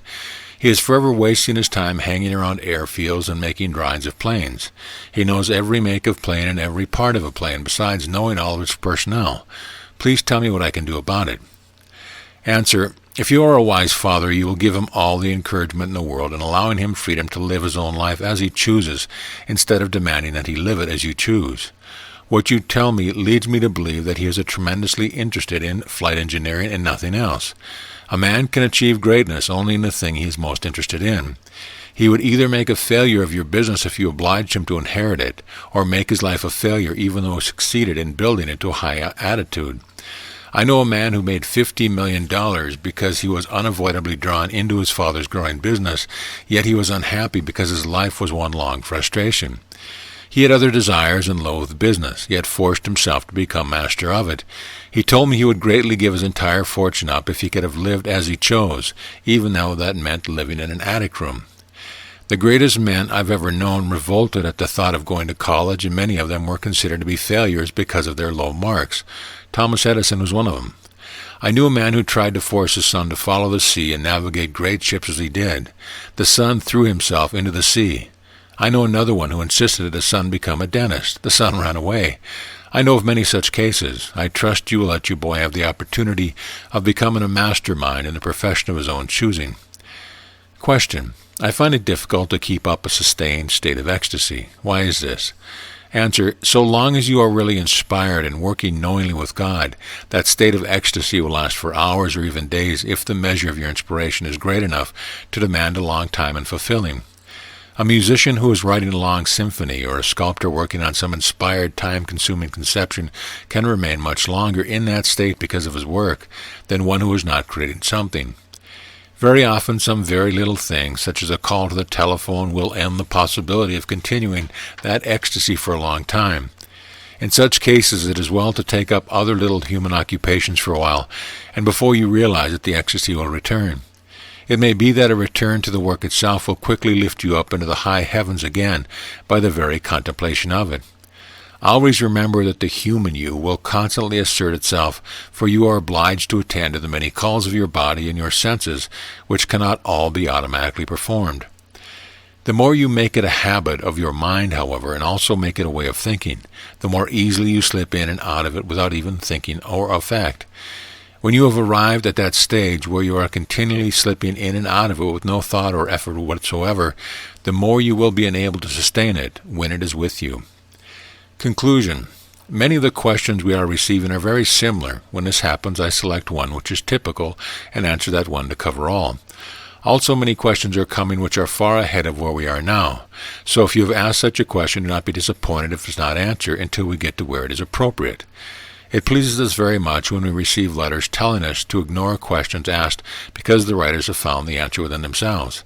That is just what these lessons are striving to accomplish, for when you actually accept the fact that all knowledge exists universally, which means within you, you will not only know what to do about any problem which confronts you, but you will find an indescribable happiness in your moment-to-moment communion with God as you habitually turn to Him by thinking within your consciousness. When you thus find the kingdom of heaven, you will also find that all things else shall be added unto you. Beloved friends, addressing you all thus, I am overwhelmed with such a deep, deep gratitude that it is hard to express in words all the love I know for you. Some of your hands we have clasped and held, and with others we have become insolubly bound through the invisible cosmic love that binds all who know and love God as themselves. But there will never be greater treasures for us in God's whole universe than the words in your letters that come daily. Never have such letters inspired us to those that were coming, telling of the daily unfolding awareness and understanding of God's divine laws and principles as set forth in the Home Study Course. I ask you now if you'll forgive me if I cannot personally answer all your letters immediately, for working with Doctor on the lessons in addition to the already very heavy schedule makes it physically impossible to write all the letters I so long dear to. But please know that you are ever in my heart, and your dear love, which you extend to us both as one, is the spiritual food that sustains us through our many long hours of work in delivering God's greatest message. It is your very own letters that are proving this to us, for they are living proof of your growing understanding. And when you write how your friends, observing the glorious changes in your outward expression and way of life, want to know more about what you are studying, we know it is the true beginning of cosmic man and peace on earth. If space would permit, I would fill several pages this month with whole letters from you who are God's precious workers. Instead, I must contend to quote some brief passages, which I know will make you happy as they have made us. Just multiply all you read by 100 or more, and you will get some small idea of the richness of love that flows out for God's message and comes back to you all in every word of the lessons each month. M.F. writes, "These thanks come from my heart for such a clear scientific teaching. All my lifetime I have searched for the key, and now I have found it. Words are incapable of expressing the gratitude I feel." A wonderful couple who were here last summer and are now studying the home study course together and spreading God's message to others writes, "We have read and heard in lectures nothing comparable to it in spiritual value. Each lesson is filled with wisdom and carries a promise of perfect unfoldment. The third group of lessons has arrived, and we are deep in the content. Both Dee and I feel your nearness as we read. It is like sitting in your rose garden and listening to you talking to us about things we must know to help spread the message. All who are taking home study course that I am in contact with are very enthusiastic and state that they are experiencing more peace of mind and harmony in their affairs than they have ever had before. Isn't that wonderful?" And yet another lovely couple writes, "Through your intimate home study course, we can truly say we are working with and in the light. You have given such wonderful new material that no one who studies the course need ever seek outside aid. We have been amazed at what this new knowledge has done for us. Our daily desires are so simultaneously fulfilled that we are filled with ecstasy.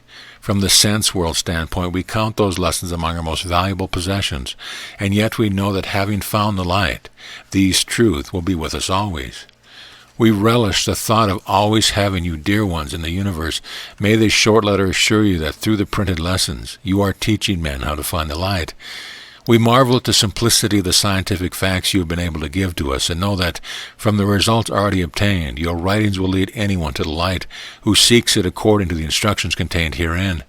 We are very busy people, but want you to know that we are urging everyone who is sincerely seeking the truth to take this course, and look forward to the day when we may give our full time to strengthening our activities." The last sentence of this letter and the following paragraph from another advanced and precious student brings to the foreground a great plan Doctor and I are unfolding in our consciousness, and about which we will tell you very soon. We know it is destined to bring forth momentous things for you who are the seed group for bringing the message to mankind and heralding in the cosmic age. In next month or so we will tell you more of this plan. In the meantime, we know you will continue to study every moment you can in preparation for the great work ahead. The future peace of the world will depend on man's knowledge of God and living of his laws. He who knows that every experience is good are fortunate indeed today in these days of seeming world chaos. This chaos is man-made, and only knowing man can know peace, for sensing man shall ever experience the agony of waiting.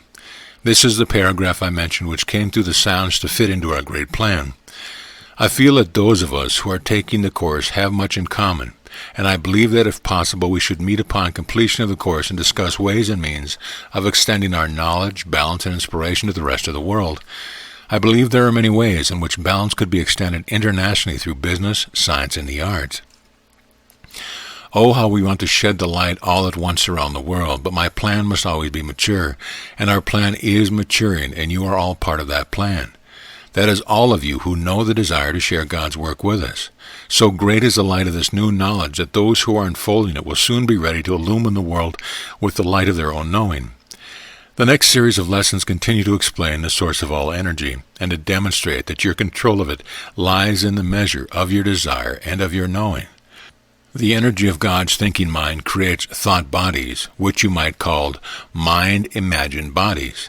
Then the same energy creates material electric wave bodies in the image of the mind-imagined bodies.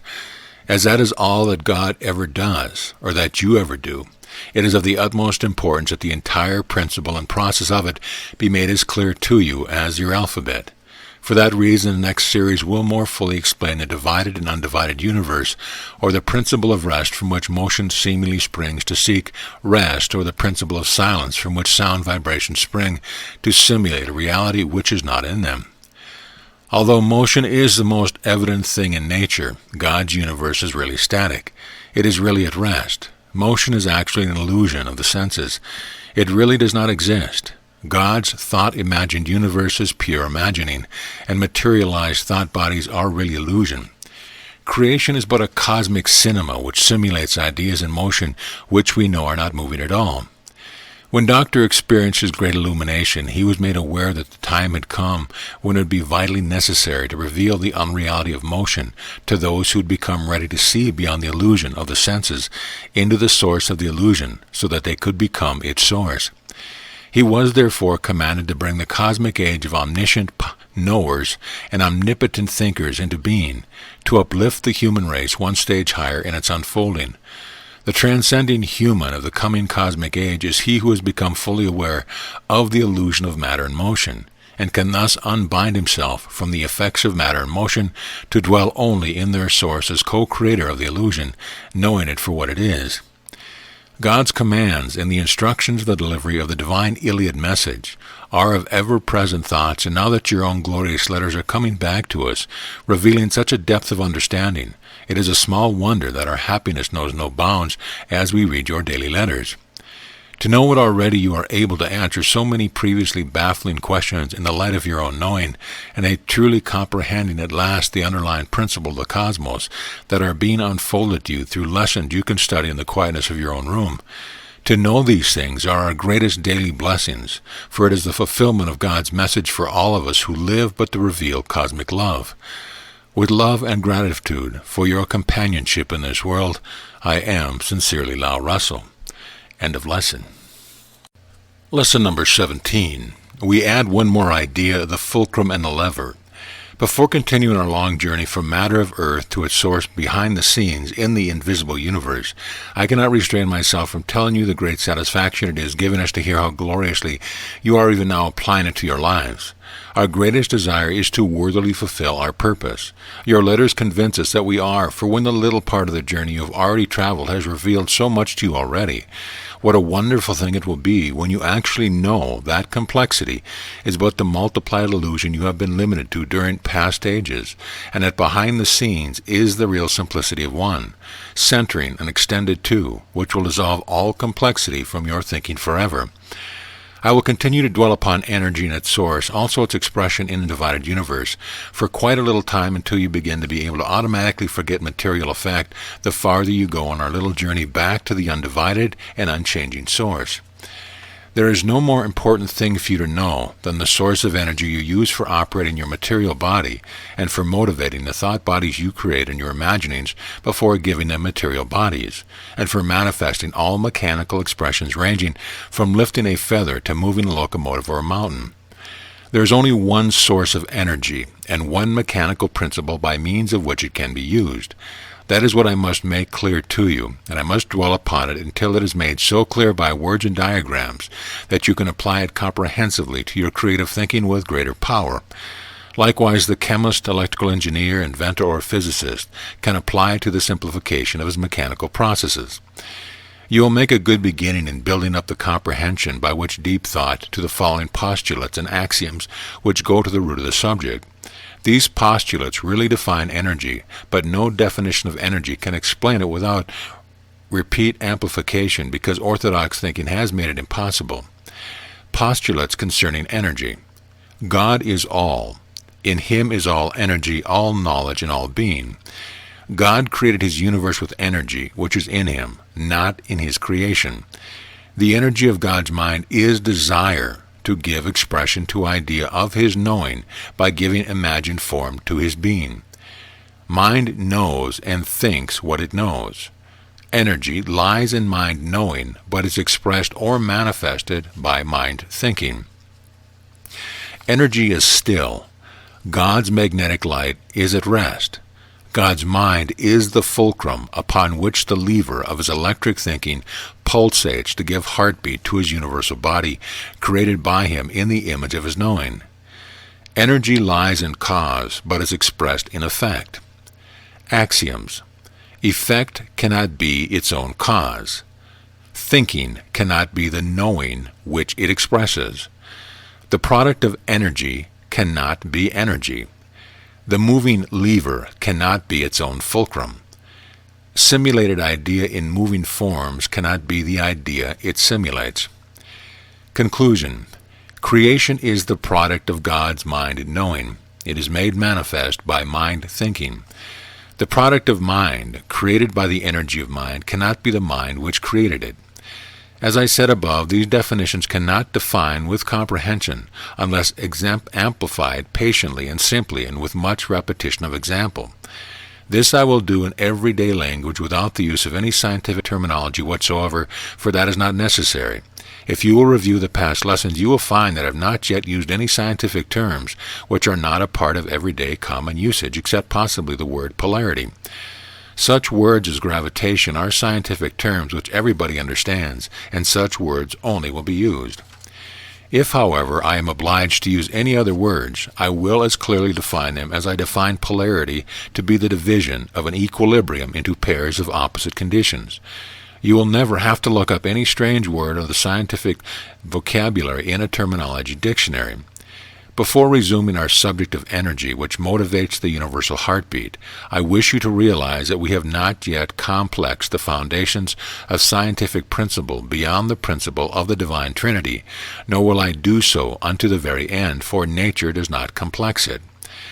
Nature multiplies the three of the Divine Trinity into wave octaves of 9, which are the same 3 multiplied by 3, to create the illusion of a 3-dimensional universe by the seeming projection of light radially. And so you will find the simplicity of 3 unto the very end in all things. Waves of light are the very basic exemplification of the Divine Trinity, and the universe consists of light waves only. When we begin to build octave wave fields and explain wave structure, you will find nothing more complex in principle than you are perfectly familiar with in the working of the old-fashioned kitchen pump handle, which our forefathers had to use constantly to pump water into the kitchen from the well. That principle is all that God or you have to use in creating material bodies, the principle of the Divine Trinity of energy and energy expression, which underlies all unfolding, refolding things. I am sure that you will not say that you cannot comprehend that simple principle of the pump. Therefore, you can comprehend the most complex electrical, chemical, or mathematical effects, or how God unfolds and refolds suns and planets by the same process and principle with which he unfolds and refolds the daisy in the meadow. You have always heard that matter emerges from space in some mysterious manner, and that space again swallows up matter and absorbs it into itself. That is true, but the way that matter emerges from space is the same way that the pump handle draws water from the well. The only difference is that there are hundreds of billions of wave pump handles pumping furiously in every cubic inch of matter to pump light out of the well of space instead of water out of a well on Earth. The motivating principle is the same, so also are the mechanics. I will now give you a series of simple ideas to ponder over ideas which are steps in trying to comprehend how desire of mind manufactures thought-imagined bodies, which are subsequently given material bodies. I use the word manufacture purposely instead of creates, for the process is as much one of manufacture as any product of a factory is.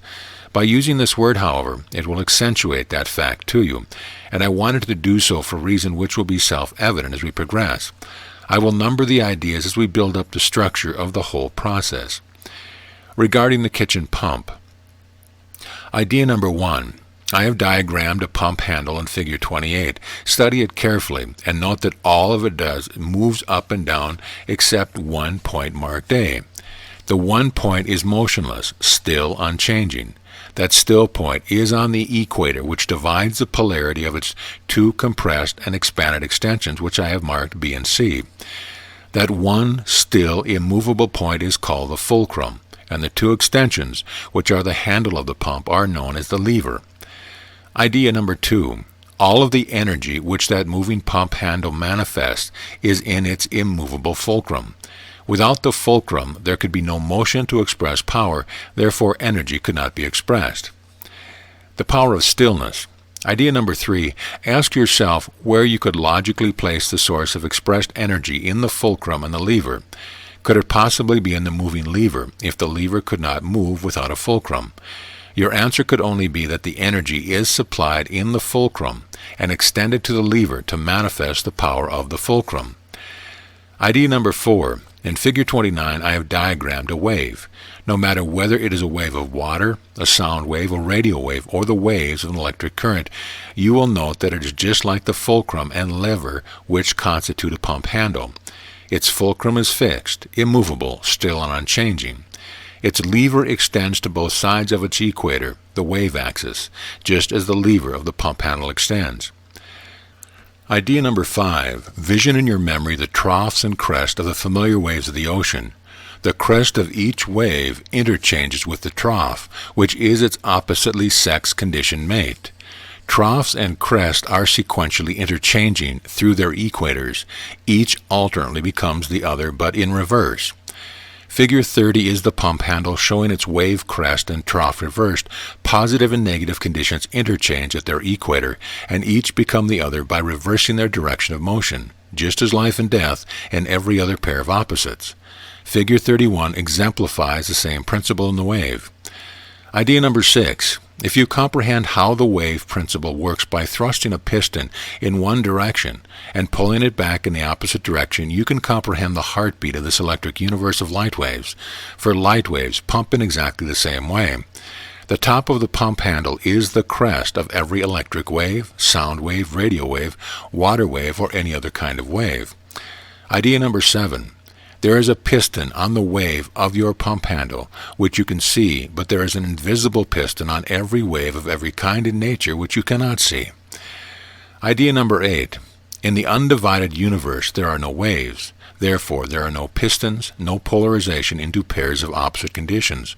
In such an equilibrium, motion is impossible, for even the slightest motion means the development of polarity. And polarity means two unbalanced conditions which seek balance in each other through the motion of interchanging each other's condition.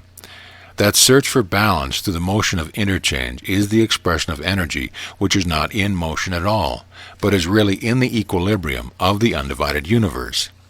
To illustrate my meaning, see Figure 32 and 33. Figure 32 represents the calm surface of the ocean. All the ocean's energy is in that stillness, waiting to be expressed, just as all the violence of exploding dynamite is in the unexploded stick, or as the whole oak tree is in the unfolded seed.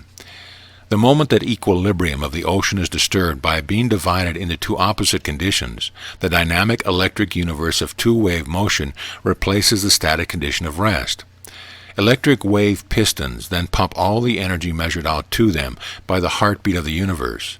Each wave is geared to the universal heartbeat, so each wave then does its share in keeping this sexed electric universe of motion from disappearing into its own equilibrium, as it immediately would if all motion ceased.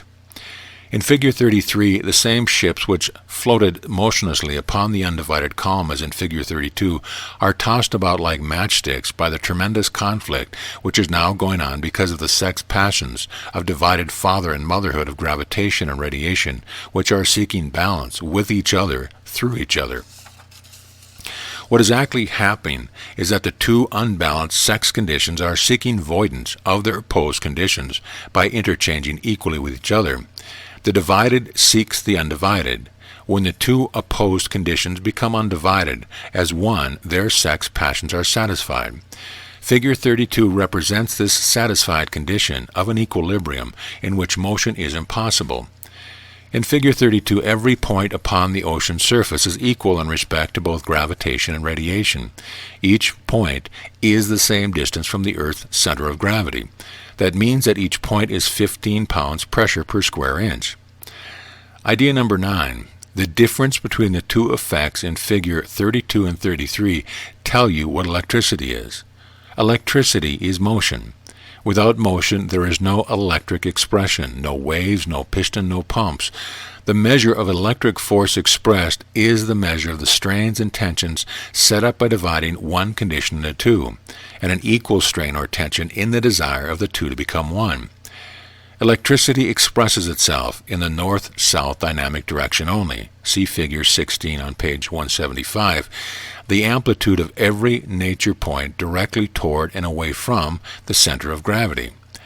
Falling rain, for example, falls directly toward the Earth's center, and rising water vapor returns upon the same radial lines. That is an expression of electrical energy, for the falling rain is charging the planet and discharging space, while the rising vapor is charging space and discharging the Earth. When water vapor rises to a level of equal pressure, it then floats upon its static diameter, which parallels the Earth's surface. Electric expression then ceases, for there are no waves or wave pistons on the static level which are equal in distance from the Earth's center. Idea number 10. In order to better comprehend what I mean by the strains and stresses of electric pressures which cause sex passion in nature, imagine elastic bands stretching from the center of gravity to every point of an ocean wave. In a wave, these elastics would be unequal in length. Therefore, there would be a greater strain on some than others. Upon the calm ocean, there is no such inequality. Therefore, there would be no unbalance. All stress and strains would cease as though there never were. In your own business and social life, you may express yourself as dynamically as you choose, so long as you balance each opposite with each other. But the moment you unbalance them unequally, you will have to pay the price of breaking God's inviolate law. Business or matrimonial sex unbalanced suffer alike. Giving and regiving must be equal and opposite, else business crash, homes break up, friendships cease, and many and varied ill effects the body, which could not have happened if giving and regiving were equal and balanced. If your social, business, or sex life is not balanced, you can never find rest, peace, or happiness. That would be impossible, for any residue of unbalance left over from your greatest efforts to balance them would prevent you finding happiness, peace, or rest. To express your life dynamically, you must be strong in your knowing of God's law, otherwise it will react against you mightily. That is as true of the chemical elements, or even of musical tones, as it is of humans, for it is God's law and has no exception. If you do not balance your taking by your giving, that residue of unbalance will make happiness impossible, where indeed you may have the greatest of happiness by balancing them. In Figure 34, we have an example of perfect balance, which results from a perfectly balanced transaction in nature. It is a cube crystal of sodium chloride, which is the result of a balanced union of sodium and chlorine, as exemplified in Figure 35. Sodium is the positive and chlorine is the negative. They are perfectly balanced sex mates, and their union voids both as dynamic opposites. The cube crystal exemplifies your happiness resulting from a balanced transaction. In it there is no residue of unbalance, as there is no residue of unbalance in your business and personal transaction when there is an equal interchange. Therefore, peace, happiness, and health are only possible when one is spiritually and physically in balance. Sodium and iodine, or sodium and bromide, would make good mates, but in each would be the residue of unbalance, which would show in their crystallization by distorted cubes of sodium iodide or sodium bromide. In Figure 35, you will note that the static and dynamic diameters are at 90 degrees from each other. In sodium iodide, they would be less than 90, and in sodium bromide, they would be less still. In a like residue of unbalance lies all of your troubles of business, health, or social relationship. With such a residue, you are out of tune with yourself and all things else. While speaking about being out of tune with your environment or associates, I will use a musical tone to exemplify more specifically what I mean by words residue of unbalance. Figure 36 represents the A string of a harp. That string is only one of a whole octave group. If you pluck it, as in Figure 37, it will vibrate between its positive and negative divisions, as sodium and chlorine do in Figure 35. The string is now expressing itself dynamically, for sound extends from its silence. Suppose, however, that its vibrations do not balance with the vibrations of the other strings of its octave. It is then out of tune with them. It can never be satisfied with its own accomplishments while that residue of unbalance remains. Conclusion.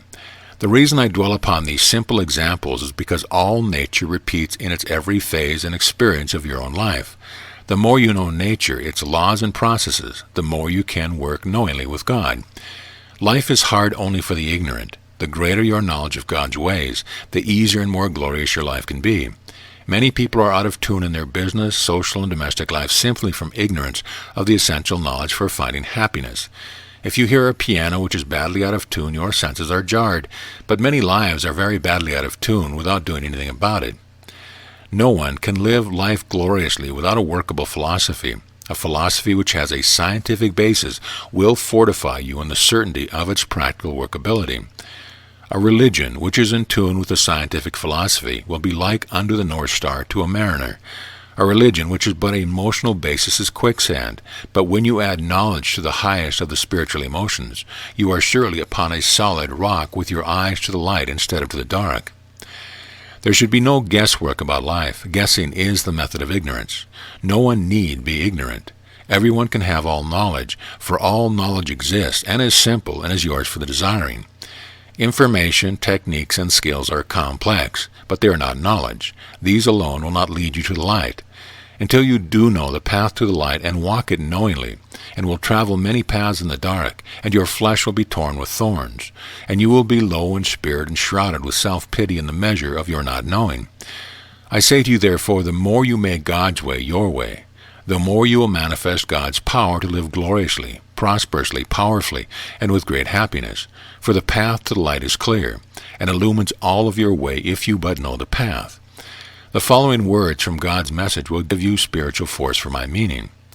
For I say that man who senses but clay of earth in him is bound to earth and clayed image of earth. Clayed images of my imagining, who knoweth not me in them, are but dwellers of earth's dark. To sensed man, the doors of my kingdom are self-barred by darkness, until the light of me in him is known by him as me. Until then he is but moving clay, manifesting not me in him, while sensing not but moving clay of him, knowing not the glory of my light in him. Wherefore I say to thee, exalt thou thyself beyond thy sensing. Know me as a fulcrum of thy thinking, be me as a deep well of thy knowing. From the Divine Iliad. End of lesson. Lesson number 18. First steps towards explaining the supreme mystery of life and death. The supreme mystery of life, growth, decay, and death is the as yet greatest of all unanswered questions of the ages. It is so much a mystery that science has for centuries been trying to search for the secret of life in some basic but hidden life germ. There is no such life germ. Life does not exist anywhere in matter or bodies of matter. Life exists only in God as mind desire to manifest idea by creating body forms which manifest idea. To the majority of mankind, death is as much an accepted reality as life. To them I'd be wasting words by saying there is no death. But to you, whose cosmic awareness is unfolding, I can say these words, and you will believe them intuitively, but you will not understand why, nor could you explain it dynamically to anyone.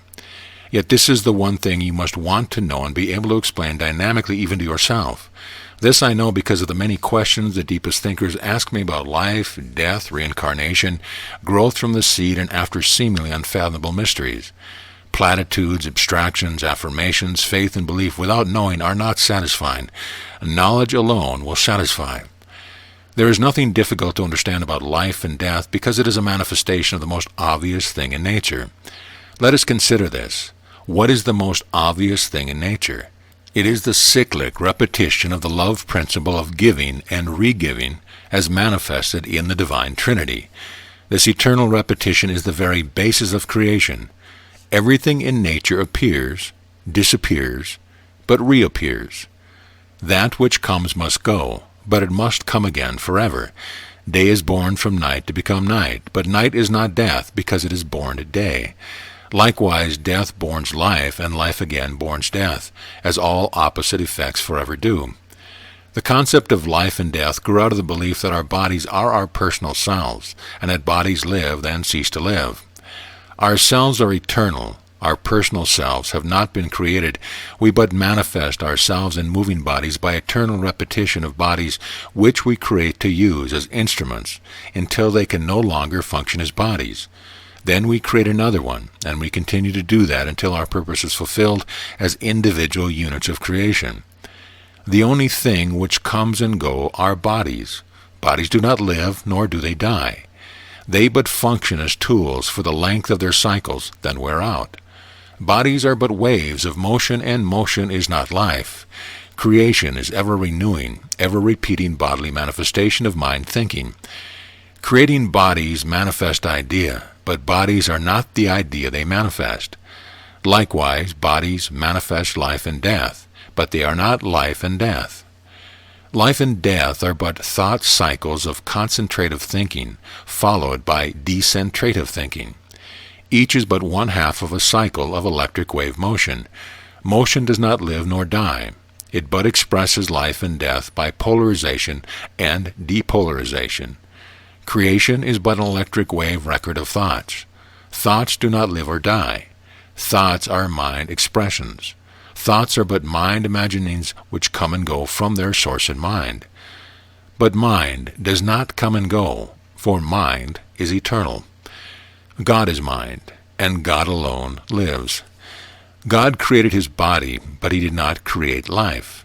He created bodies to manifest life and love which is in him. But the bodies he created are not God, nor do they live or die or love or have knowledge. He alone can die who believes in death, but he who knows the light of God is one with him can never die. This thought is so beautifully expressed by God's own word in the divine Iliad. He who seeks life without the light will find death, but he who seeks the light will find eternal life even when he walks toward death. He who knows not the light shall die to find it, but he who knows the light shall never die. In man's inhaling there is life, and death trails his exhaling. Yet must man breathe in to live again, and deeply in that he may die. Know thou then that I alone live. I do not die, but out of me comes both seeming life and death. Life is but the inward flow of my thinking, divided, pulsing, and death is its outward flow. Know also that the division of my thinking are but equal halves of one. For I again say that I am one, and that all things which come from me are one, divided to appear as two. All things come and go from my divided thinking. All coming things are living things, and those which go are dead. Know thou that all creating things are resurrected from the dead, and dead things live again through my divided thinking. Again I say that all things are bound as one through light. I am forever creating my living body and destroying it in seeming death, that it may live in me to die and live again. The end of life in death is life's new beginning. Both life and death are one in me. All things are forever living and forever dying, and while they live they die, and also while they are in death they live. Such is my decree, my universal law, from which there is no escape for man, or star, or grain of sand. For all things flow from me, that they may appear to man, and return to me, that they may disappear from his senses in the cycle of my thinking. I am the repetitive God. All things which flow to me and from me flow again both ways, through me forever in a cycle which ends not, nor has begun. From my right hand life flows one way and returns to me full spent as death, while full death flows the other way and returns to me renewed as life. Around my cycle both life and death wend their opposed ways, each seeking each until the twain must balance at maturity, where each gives half to each. But when they pass that halfway point on their separate ways to me, each then gives thought to each, and then both know, as they return to me, that each are both, and both are one in me. Death is the seed of life. Death rebounds from death as life. From death life springs from the soil, and from life death flows even as the perfume leaves the rose. Death gives of itself to life that life may live, and likewise does life give to death that death may die. Life is regenerating death, and death is life degenerating. Light leaves thy sun as death, and comes to thee as life, and when thy death leaves thee, it likewise becomes new life to whom or what its impact quickens with thy death. Two ways there are of breath, the inward charging breath of life, and the outward discharging breath of death. All opposed pairs of my divided thinking pass in opposed ways along these two paths in the traversing of my cycle. All things which I have divided into pairs of opposites have within them both life and death, but one of these is greater than the other, until they meet as equals halfway round my life-death cycle. When once they meet and pass, they then exchange these qualities, the greater growing lesser and the lesser growing greater. Even though life is full when life is born, death emanates from life itself as death and takes the opposite path towards death. Likewise does life emanate from death to weaken it when life is strong, until life conquers death to make death live as life. Verily I say, life cannot live without dying as it lives, nor can death conquer life and gather naught to it but death. Life is my charging breath of compressive action, and death is my discharging, opposed breath which expands as life reaction. Hear thou me when I again say that life and death are opposites which pass each other on my cycle going opposite ways. Life attracts life to life by its contraction, and death repels both death and life by its expansion. I am not life, nor am I death. From me both spring, and through me both flow both ways toward unity, first in my manifested self and then in me, yet am I not touched in both their passing. I am the interchanging point of life and death. I balance life with death, and never in their changing can either death or life outbalance death or life. Write thou that death and life are one, as the swinging pendulum is one, even though its oscillations two ways in its incessant swinging. He who travels east in my curved universe arrives at west as surely as he who travels west. Likewise does life travel the eastern road to arrive at death, while death takes the eastern road where life awaits to quicken. Death is life. So also does death trail the road of life to interchange with life, while life likewise trails the road of death to find himself through death. Hear thou me say, there is no death in all my imagined universe. In it is naught but life, for naught but life and love is in me and my knowing. Naught is there in my thinking which is not my knowing, and naught but life and love are in my thinking. Take thou man's death away from him in this next day of man, give him eternal life in me, by knowing me in him. From the Divine Iliad. Analysis of the life-death cycle. When I wrote these immortal words of the Father-Mother while in the light with him, I was fully aware of thy dynamic meaning and the mechanics of his thinking process by which he manifested his ideas in formed bodies which come and go and to come again forever. I fully knew that any idea which comes and goes is one in both its coming and going. In my full knowing, I could not differentiate one from the other. Therefore, I could not differentiate life from death, nor death from life. To me, the morning light of day, which walks toward noon, is the same light, which walks away from noon to again to be the morning light to walk again toward noon. Knowing the cause of undivided light of the sun, which has no morning, noon, or night in its eternal unchanging oneness, and knowing that the divided, ever-changing day of earth is but extended from its undivided cause, I knew both life and death for what they were, and not for what they seemed to be.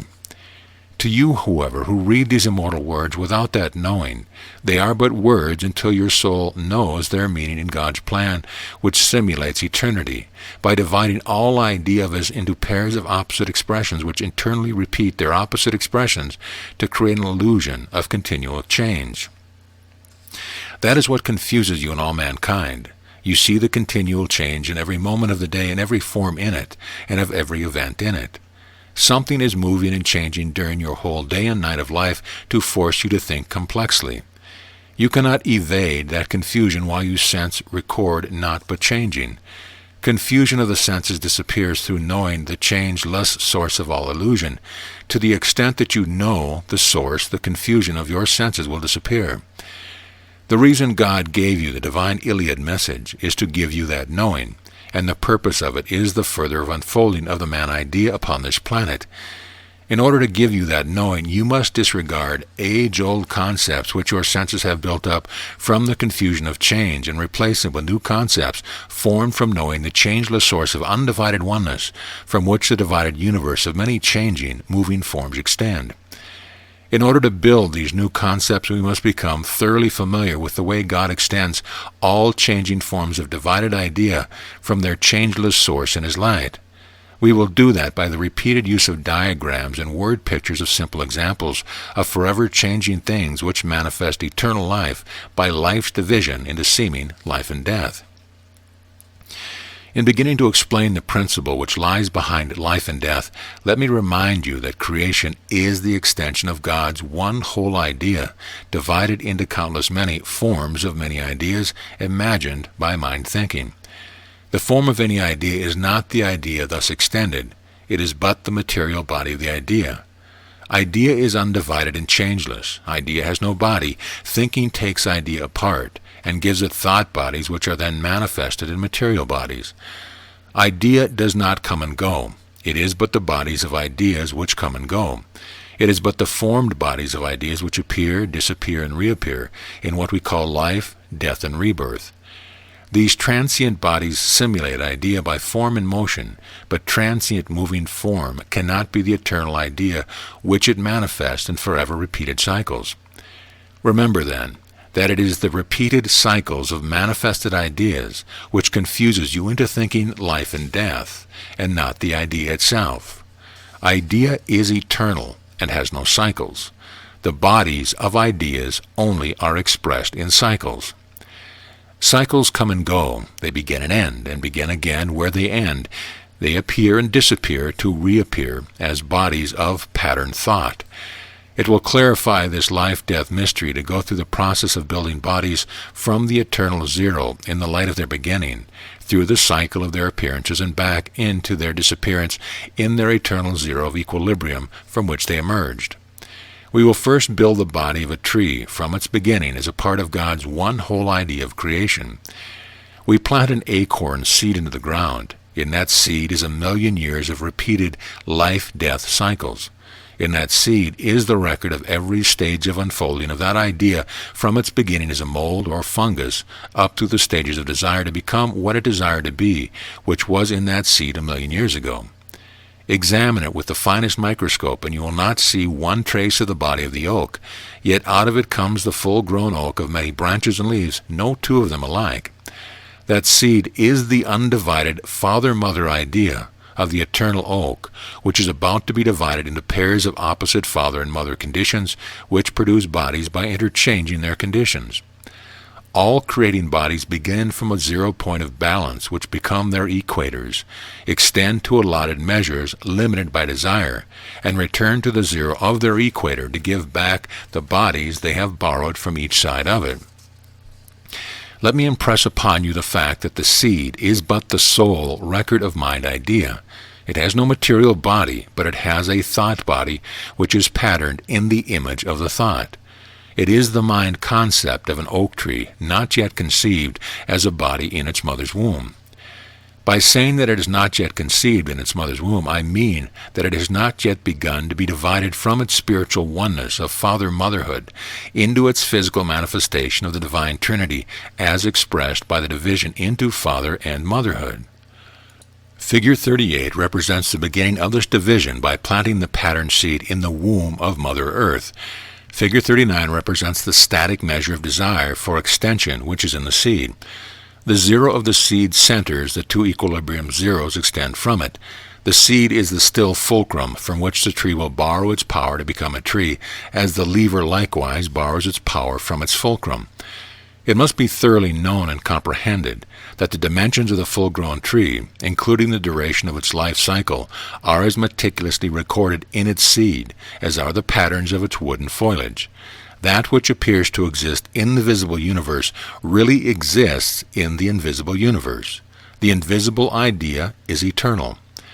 The moment the division of the seed takes place, a dimension of its former incarnations are already surveyed by the magnetic surveyor of creation, and invisibly marked out for it upon both sides of its equator.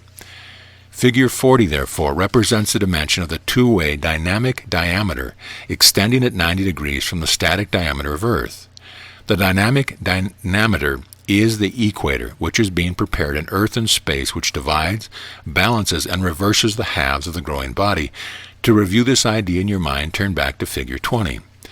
Figure 41 represents the two extended static diameters which bound the predestined dimensions of the tree in accord with the dimensions of desire which have been registered in its seed. It can go beyond these dimensions if new desire is added to the seed, such as extra favorable soil and weather conditions. This added desire can be given to it by man who adds his desire for a better tree to that of the desire of the tree. In Figure 41, the division has already taken place, and the newborn tree has extended from its womb in the negative direction of motherhood toward space, while its roots have extended in the positive direction of gravitation toward fatherhood. The important facts for you to take note of at this stage are these. 1. The division which begins to take place in the seed by the electric pumping action develops a negative and positive polarized condition above and below the equator where the division begins. 2. The positive direction of concentration is inward toward gravity. The roots of the tree follow that direction. The negative direction of decentration is outward toward space. The growing tree follows this outward direction. 3. Now carefully note the fact that positive electricity and negative electricity turn their backs to each other and pull away from each other as hard as they can to divide a static condition into a dynamic one. This is a very important point for you to take note of because science believes just the opposite of what nature so obviously and plainly demonstrates. In fact, the Coulomb electric law states the opposites attract and likes repel. As we proceed, you will see how utterly unlike nature that law is. Electricity is the divider of one balanced, unchanging consideration of stillness into two unbalanced conditions of ever-changing motion, which interchanges constantly to balance those unbalanced conditions to express life, and to void them to express death. Positive electricity and negative electricity are diametrically opposed to each other. Positive electricity charges by multiplying motion into higher potential to manifest life, and negative electricity discharges that potential by dividing it to manifest death. This is not the proper place to expand this idea, but if you look at a bar magnet, you will find that it does just what the seed of the tree does. The electric current which divides the seed at its equilibrium point to pull one half of the tree inward to the positive center of the heart, and the other half outward toward the negative area of the sky, does exactly the same thing to a bar magnet. Figure 42 represents a bar magnet, which is a prototype of all growing things. It is a division of stillness into polarized motion. The electric current which polarized the bar magnet pushed both poles away from each other as far as they would go. Positive and negative electricity turn their backs upon each other at the starting point. This is what polarity is, a division into pairs of opposite directions of motion, which create opposite conditions and opposites oppose. If they attracted each other, their opposite poles would be in the middle of the bar, not at its ends and straining to go further. See Figure 43. The workings of electricity have been grossly misunderstood, which is very strange, for man has known how to use it wonderfully, but has practically no knowledge of what it is or the why of it. It is just as necessary for you to fully understand its working as for the greatest scientist in the world, because electricity is the pump which motivates your body, and it is what you use to think with. Electricity manifests the basic principle of creation, the love principle of equal giving and regiving, which is the principle of balance upon which your every thought and action is based. 4. As a tree grows two ways to manifest life, it is gradually approaching the 2 points marked A in Figure 41 and 44, where that which we call life ends and death begins. 5. As the tree grows by unfolding outward from its seed, it simultaneously refolds inward toward its seed. The pattern of every action of the tree is recorded in the magnetic light of its seed. Later on you will marvel at this miracle of God's recording system, by means of which every unfolding idea is carried over from one body to another for ages. This recording system will be explained in detail in later lessons. 6. In the divided universe, one half of every creating thing is on the positive side of its equator, and the other half on its opposite side. Each of these is dependent upon the other. That part of the tree which is under the ground interchanges with the part which is above ground. This is as true of man, or planet, or industrial plant as it is of a tree. 7. The underground half is the forming body in the womb of earth, and the upper half is the forming seed pattern which returns to the womb of earth for reborning. 8. When the full-grown tree, or man, or planet has reached the limits of its generating power, it then begins to degenerate. To generate means to increase its polarizing power. To degenerate means a gradual depolarization. Figures 45 and 46 represent this gradual depolarization which takes place as desire weakens to manifest idea in body form. Figure 47 represents the complete refoldment of the idea of that tree to its seed. Depolarization is complete. That desire to divide the undivided is now at rest in the pattern record of its seed, just as it was in Figure 38.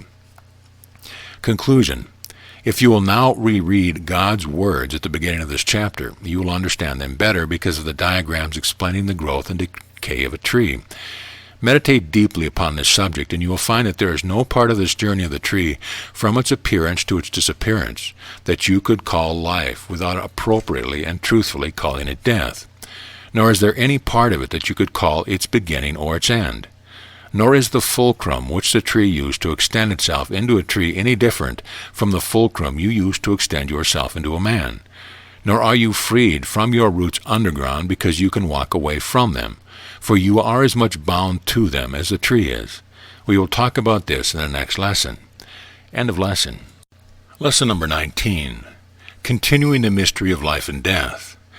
During the whole course of these lessons, we have endeavored to accentuate the underlying simplicity of nature and natural law, and constantly repeat and exemplify the fact that every expression of motion in every creating thing is identical. Not only is every phenomenon of motion identical in principle, but in the mechanics of its operation. The Divine Trinity is never varied in any action-reaction cycle, nor is its one purpose of physical expression ever varied. The purpose of all creative expression is the manifestation of the love principle of balanced giving and regiving. The manifestation of that principle is the very purpose for which God created his universal body. The measure in which nature and man balances their giving from one side of any equator to their mates upon the other side of it is the measure of peace, happiness, power, beauty, and orderliness, which working knowingly with the law gives to man, instead of the chaos in lives of those who work against it. The keystone of the entire structure of the spiritual and physical universe is rhythmic, balanced interchange between all opposite mates. This is God's three-word law for the cosmic age of man. We have exemplified the working of this law in the unfolding of an oak tree from its seed, the interchange between that part of the tree which belonged to earth and that part which belonged to the heavens until it completely refolding into its seed.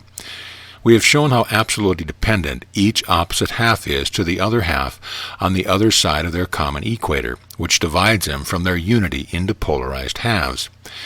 We have demonstrated the increasing power to express life through increasing intensity of polarization, as positive and negative electricity gather power to continue to extend in opposite directions, and the sequential increase of power to express death as depolarization gradually voids both poles by weakening their power to divide.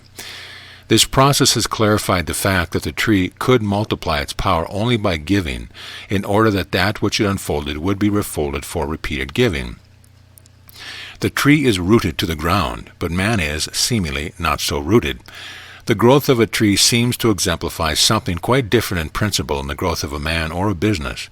In order that such thought will not complex your thinking and lead you away from the simplicity of the identical manner in which the Divine Trinity is expressed in all things, I will give you two more parallel examples at the end of this lesson, that of a man and the growth of a bank. You will see that there is not the slightest variation in either the principle or in its mechanics in these two other expressions of idea, which are identically repeated in all other expressions. Before we give these examples, I will quote our Father-Mother's word given in his cosmic message to his new age of man now dawning. From the Book of Desire, chapter 2, 2. Heed ye thy desires, lest they be unlawful. Measure ye thy desires carefully against their opposites, lest unbalanced desires breed their unbalanced kind to arise and smite thee. 3. For again I say my one principle of my one law is founded upon the solid rock as equal interchange between all pairs of opposite things, opposite conditions, or opposite transactions between men. 4. My will must prevail on earth as it is in heaven. That which I divide to give to earth and their surrounding heaven is equal. 5. That which earth give to their surrounding space balances that which space gives to earth. By the word earth, our Father means that half of the each wave field, which is concentrated light waves into solid bodies by pulling centripetally inward from within, and by heavens he means the other half of the other side of their equator, which is decentrated into space surrounding the centering solid. Our Father-Mother has divided his entire universe into wave fields within wave fields, a wave field for each action in its own measure, and the electric power extended to each wave field is equally divided between the centering solid and the space which surrounds it. Each wave field is a complete storage battery like the one in your car, the only difference being that the negative cells of nature's storage batteries are among thousands of times larger than the positive cells. Illusion in the making. Each wave field is surrounded and bounded by its 6 mirrors, which form a cube of 6 planes of zero curvature beyond which any action taking place in any wave field cannot go. Within these cube wave fields is an entire microcosmic or macrocosmic curved universe of curved pressure gradients, which act as lenses to project and retract light wave actions and reactions which take place within each wave field. These countless cubes of space are the projection machines which extend the cosmic cinema upon the imagined screen of space. Each action of each person, planet, or atom affects the balanced symmetry of its wave field. Unbalance distorts the field in the measure of its unbalance. This is not the place to expand this idea here, but the fact of it must be stated here to await its further dynamic expression. We will demonstrate through chemistry and wave construction how unbalance and mismating result in slight to violent distortion from which our explosives emerge. Each man is forever building his own balanced or distorted wave field from which he projects his distortion and reflects others. Every unbalanced projection reflects its discord back to its source to hurt him who projects it. No projected distortion can pass beyond the insulating planes of zero curvature which bound every balanced wave field, but every distorted projection can and does reflect its distortion into the distortion of other wave fields. Remember, however, that God will not allow unbalance in his universe. No man can hurt another without the other's consent. No man can upset the balance of the universe even though extended distortions engulf whole nations with their self-made distortions. Man is eternal. Remember also that eternal, perfect man centers man's bodies, and bodies alone are affected by the actions and reactions of motion. Man, the being, can never be affected, but he can seem to be by the effect of other actions upon his body in the measure of his acceptance of other actions, or of his power to insulate his body from them, as his being is eternally insulated from them. What I am trying to tell you is that the eternal you dwells in the undivided, unchanging universe, but your body with which you manifest the eternal you dwells in the divided universe of 2 unbalanced conditions, which must forever change by interchange of one condition with the other to simulate the one from which both extend. Our Father-Mother's teachings in this message so beautifully clarify his principle of balance in respect to our present subject that I will quote them direct. These also are from the Book of Desire, chapter 3. The Word. 4. He who discords the pattern of my balanced will discords his very seed. Its rhythm he must make absolute, as the disturbed rhythms of earth's storm must be made absolute. From this my decree, there is no escape for man, nor star nor galaxy in my universe, which I imagined into seeming being to manifest me. 5. Balance thy desires, and I will please thee with multiples of their kind. Beware lest they taking shall outweigh thy giving and gain thee not. Chapter 4. Consider well my will. Disregard it not, for thou shalt pay heavily for 1 whit of its breaching. For I am balance, as heavens and earth of my balanced radio body vary not 1 whit in their rhythmic balance, so shall man vary not 1 whit. A knowing man unthinkingly counts upon his own power to set aside my one law to fit the measure of his desires. But I say alone, hold balance.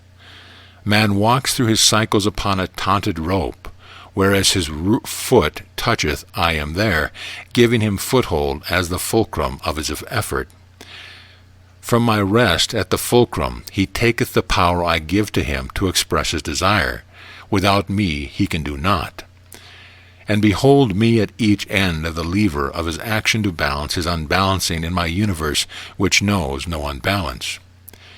Yea, be it known that 2 eyes of man's very God watch over each action of each man whose body my body is.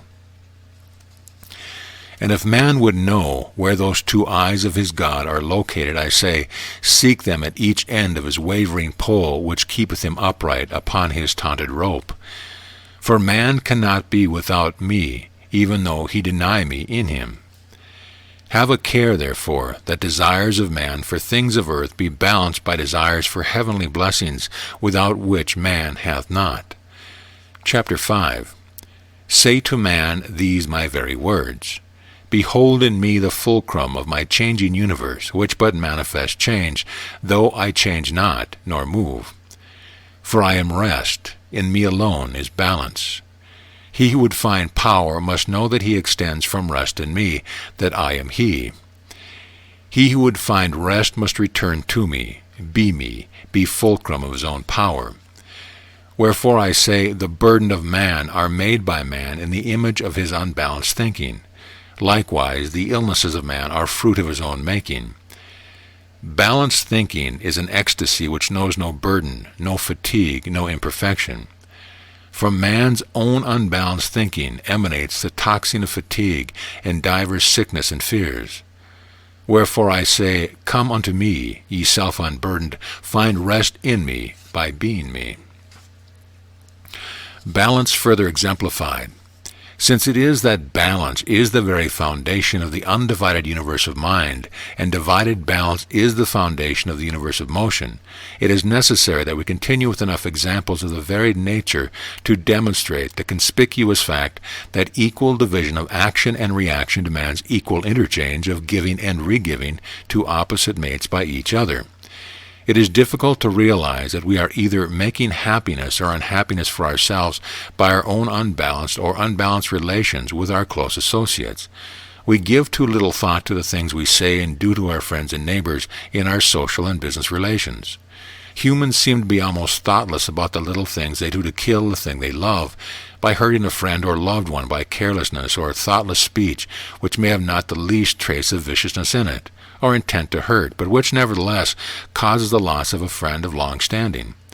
Many lonely people wonder why they are not loved and respected by their neighbors as John Smith is across the street. Such lonely ones hardly realize that the accumulated thousands of little unbalanced actions, dealings, and thoughtlessly spoken words have repelled people by driving them slowly but surely away from them. I cannot too often remind you that God gives love alone to all his universe. The more we can learn to give not but love to our neighbors, the more loving, loyal friends we will have, and the more we will prosper, for prosperity is as impossible without friendly goodwill as happiness is impossible if cultivated with intolerance, cynicism, gossip, and other unkindly action. Divided bodies.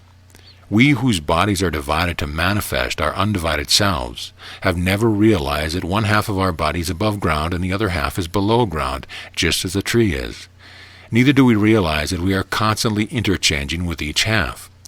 Our roots underground are not fastened to us as they are to the tree, but the system of interchange from seed to seed is the same. Note the analogy and similarity of process in each.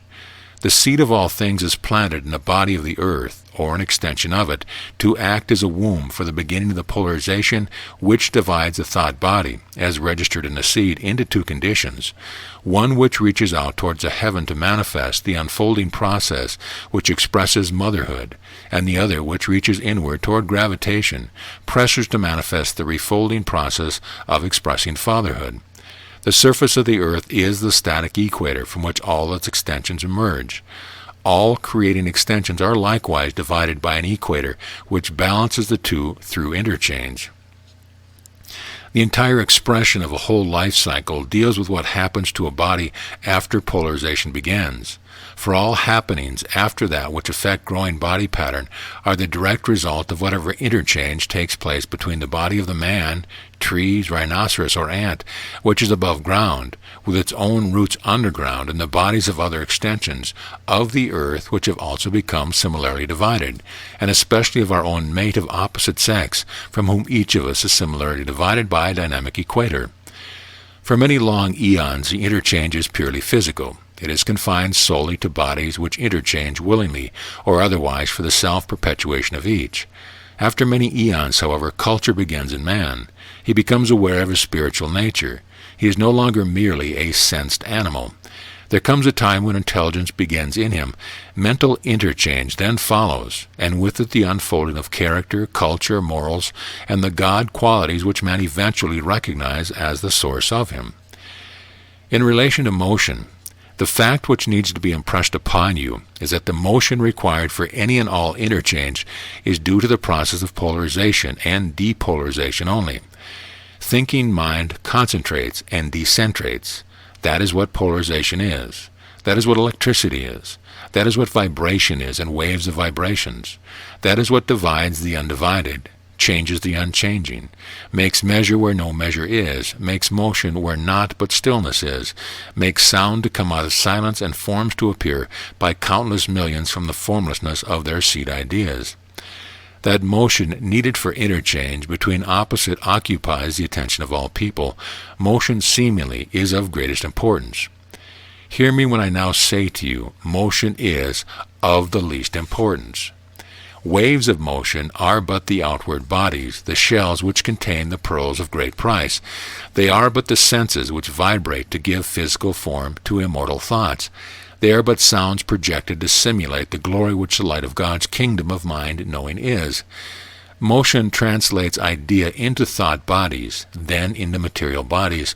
Motion records its every pulsation forever as memories for eternal repetition. This important subject will be gradually infiltrated in the lessons as we proceed, for when you fully comprehend God's bookkeeping system, you will then know how all future unfolding of all ideas are built upon memories of past unfolding, refolding experiences which are recorded in light wave patterns by nature. A full scientific knowledge of God's electric recording system will dispel the so far insoluble mysteries which lie hidden behind the secrets of instinct, memory, growth, evolution, which really means unfolding of that which is, and not something being added to that which was. Reincarnation and that inexplicable idea which the ancient mystics called karma. Philosophers and scientists have long wondered how the salmon finds its birthplace to spawn after wandering thousands of miles in trackless oceans, and 1,000 other mysteries. These mysteries are quite simple of comprehension when one fully comprehends how God knits all patterned bodies from light waves, with two forever interchanging knitting needles, for which God has but two names, Father and Mother. If you could visualize the Creator at work, weaving his universe of patterned forms and threads of light of all the colors of the spectrum, as a tapestry weaver works with many colored threads, you would see that God uses two needles, both of which are tipped with white golden light of incandescence at the ends where both meet. One of the needles of light extends from that golden incandescence into the dark of space through the orange and red side of the spectrum to manifest the fatherhood of creation, and the other extends through the green and blue side of the spectrum to manifest creation's motherhood. If you will observe the manner in which the Creator holds these needles, you will see that they converge and diverge radially in the form of a cone, and that all of his weavings are spirals which lead toward the spice of cones and away from them toward their base. In this manner the Creator weaves his patterns of light solids surrounded by dark space, forever accompanied by the balanced rhythms of the universal heartbeat. Man has so many other names for God's instruments of creation that their real meaning is lost in the confusion of so many tongues. The scientist calls them gravitation and radiation, not even knowing their father-mother connotation. The engineers call them compression and expansion. The thinker names them concentration and decentration, while the world still continues to call them life and death. The two-way motion which begins to manifest the oak tree when the seed thought body of the oak expresses its desire to make a body for itself could never have begun without the desire, and the pattern concept which expands from the seed is a two-way motion. The idea and the desire are of first importance. The only thing of importance to you about motion is what you do with it. Do you do with it what nature did with it? Nature remembers it, adds improvements to it, and repeats it forever by countless millions of repeated unfolding and refolding. Or do you go your own way without considering what control God has over what you are doing? Do you remember your experiences in the use of motion and profit by them as nature does to improve its unfolding ideas? Or do you ignore them and pay heavily for it, and then wonder why you pay? If you desire to clean your room, write a book, or operate a bank, you can express that desire only through motion. The resultant effect is an exact record of what you yourself are, and that patterned picture of you is recorded in space forever for endless repetition. The seed pattern of you is forever existent. In it is the measure of your love, your knowing, your character, and your achievement as a being. You yourself form the pattern of your own seed, and you yourself repolarize it with desire, which is also in your seed. This you cannot avoid doing, and whatever you do can be expressed only by two-way motion extending from your centering will. All motion of God's thinking expresses but one thing, love. To the extent that your thinking manifests love, you are nearing the kingdom of heaven, where all thing else will be added unto you. What you are depends upon what you know. What the world knows of you depends upon what you do with what you know. You can be a world genius without the world knowing anything about it until you express your genius through motion. What you know and what you are can become a part of creation by dividing what you know and what you are into invisible thought bodies for your own unfolding, and then giving these thought bodies to the world by polarizing them from their seed in you. Through motion alone we can extend ourselves from our seed to make a body, and from that body we can extend our knowing to all the world. But motion is only our servant. It does nothing of itself. Our use of it, however, in balance or out of balance, can uplift us to the highest pinnacles of earth or plunge us into the deepest abyss.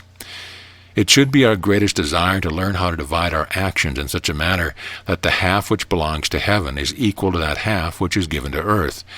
Our happiness and prosperity in life depends absolutely upon how we divide our actions in respect to God's universe and to our fellow man. For in rhythmic, balanced interchange between all opposite in every transaction in nature lies the secret of maximum perfection in any of its manifestation. Conclusion. Figures 38 to 47 depict the physical growth of a tree.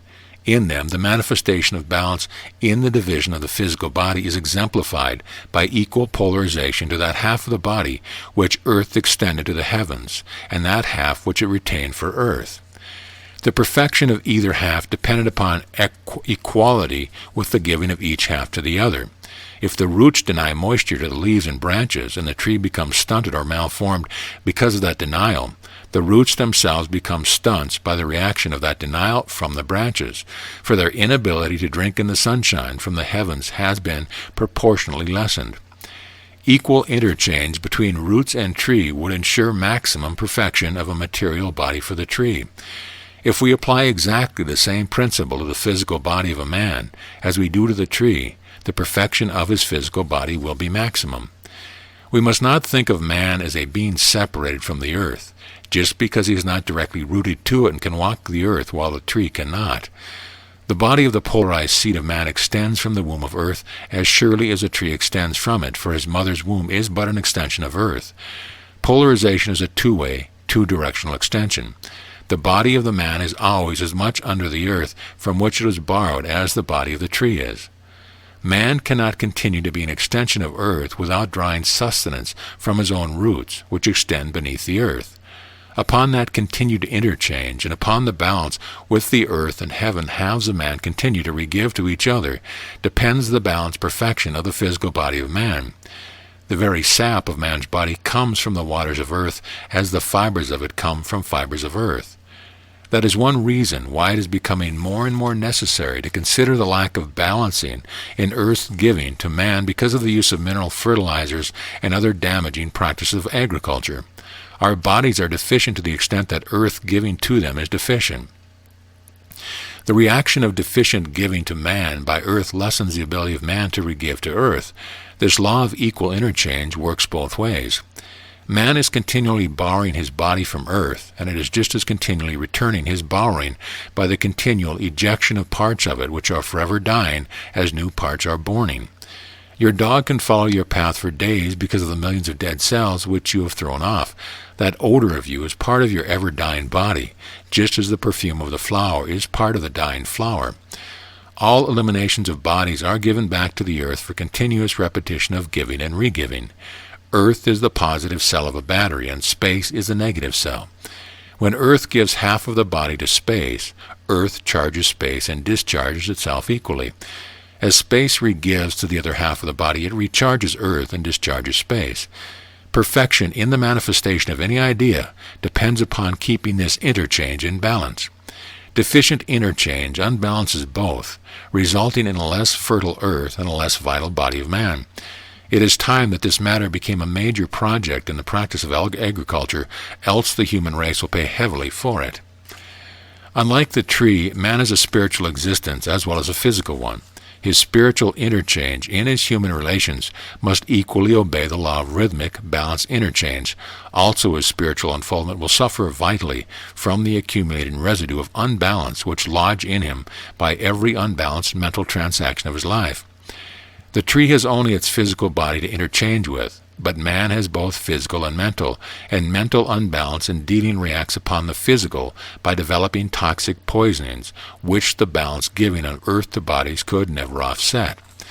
A perfect diet by man will not keep him from hurting his own body by an unkind word given to hurt another, or by an unloving action of any nature whatsoever.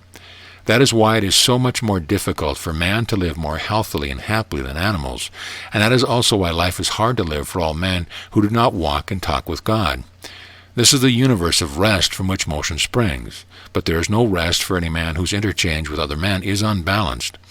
The life of such a man is hard in the measure of his unbalanced interchange.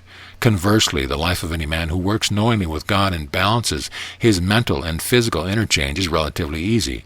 For such a man will forever know rest and peace, and the world will glorify him the more he reflects the light of love in his actions. As a final example, we will consider this law of equal interchange in a business transaction between men who operate a bank. Again, I say that every diagram from 38 to 47, which applies to the growing tree, also applies to the operation and growth of a bank. The bank idea is part of the whole idea of creation, just as the oak tree is another idea. The plan and pattern of the bank idea is in its seed. The bank begins to grow from its seed by dividing its substance into its two polar conditions, just as the tree begins to grow. So long as its capital is static in its seed, the bank cannot grow. In order to grow, it must become dynamic by extending its opposite direction from its equator, and those extensions must be equal. The growth of the bank begins when it extends credit to a borrower to make a body for the borrower's idea, just as the oak tree makes a body for its idea by borrowing it from below its equator. If the extended credit above the equator is $100,000, a simultaneous debit of $100,000 is recorded below the equator. That interchange is equal and opposite and is always kept in balance. Every reduction or increase on the credit side of the equator is balanced on its debit side. Suppose, however, that the creditor failed after repaying $40,000. There would then remain a deficit of $60,000, which illustrates what we mean by a residue of unbalance. One such failure upon the part of the bank to give more care to investigation of the borrower, or one such accidental failure on the part of a sound borrower, would not destroy the bank, for it is too small a thing to hurt a strong bank. The accumulation of very many such unbalanced residues would, however, temporarily weaken it by hurting its growth and prestige, and would eventually destroy it unless its rhythmic balance of credit and debits was restored. If you would take this example to yourself and apply it all down the line to your physical interchanging with material bodies of earth and spiritual interchange with thought bodies of heaven, you would find that seemingly insurmountable hurdles of life would be but molehills for your joyous overcoming, and ills of the body would not touch you. And if they did, you would know that you yourself caused them by little unnoticed accumulations of unbalanced residue. Knowing that, you would talk to God about in your meditations, and thus take on His rest and peace, which would soon normalize your balance and attune it to the rhythm of God's heartbeat. I say to you, therefore, that knowledge of your physical and spiritual relationship to God and His universe gives you a power to meet the many great problems of life, to face its many hurdles fearlessly, and find your path upward to your own desired mountaintop unerringly, that is denied to those of lesser knowing. Find, therefore, within yourself the fulcrum of your own power. Find it by seeking deeper knowing. All knowledge exists. It is yours for the desiring. Likewise, all power exists. It is also yours for the asking. There is naught but good in all God's universe. If you find other than good anywhere, you have made it yourself. God did not make it or give it to you. God is love, and He gives naught but love to you. End of lesson. Lesson number 20. Students' deeper questions answered. It is deeply gratifying to us that more and more students are finding that the answers to all situations in which they find themselves are within themselves. When you realize that going outside of your consciousness in the direction of your senses, or the senses of other persons to whom you may appeal, is the surest way to defeat your purpose and complex your problems, you will ultimately learn the wisdom of seeking the answer to all questions within yourself.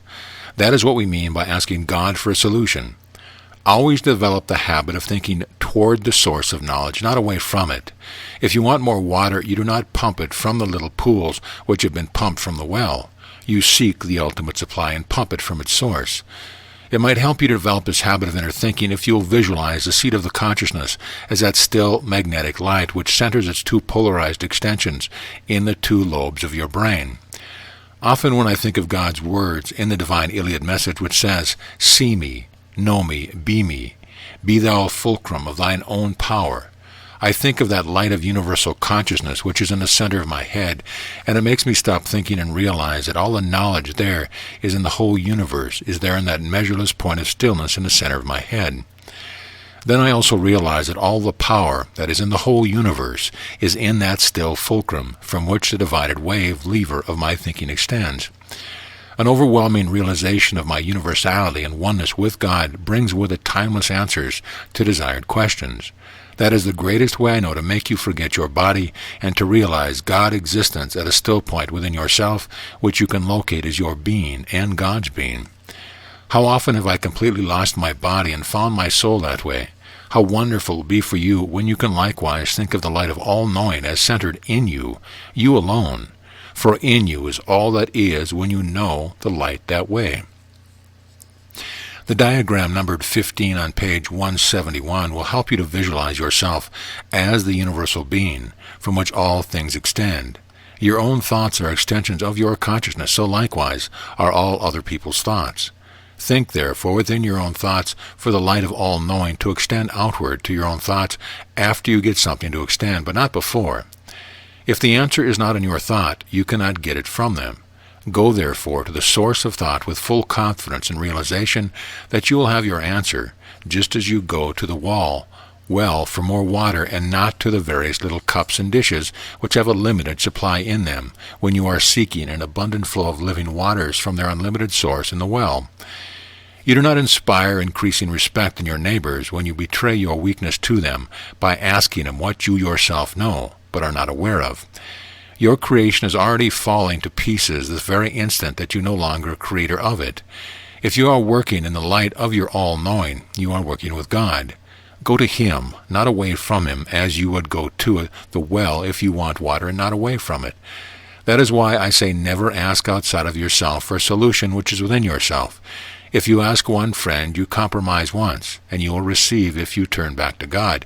But if you ask 10 friends, you have hopelessly compromised your creation by 10,000 times 10, and it never will be, nor can ever be that concept which you started with God to extend from the light. The following question was asked by one student who has actually formed the habit of first looking within his own consciousness. In the letter which contained his question, he said, "By continually practicing to look inward, I expect little by little to form the habit of living on my mountaintop to such an extent that I will find my real self and live in this constant peace which passes all understanding."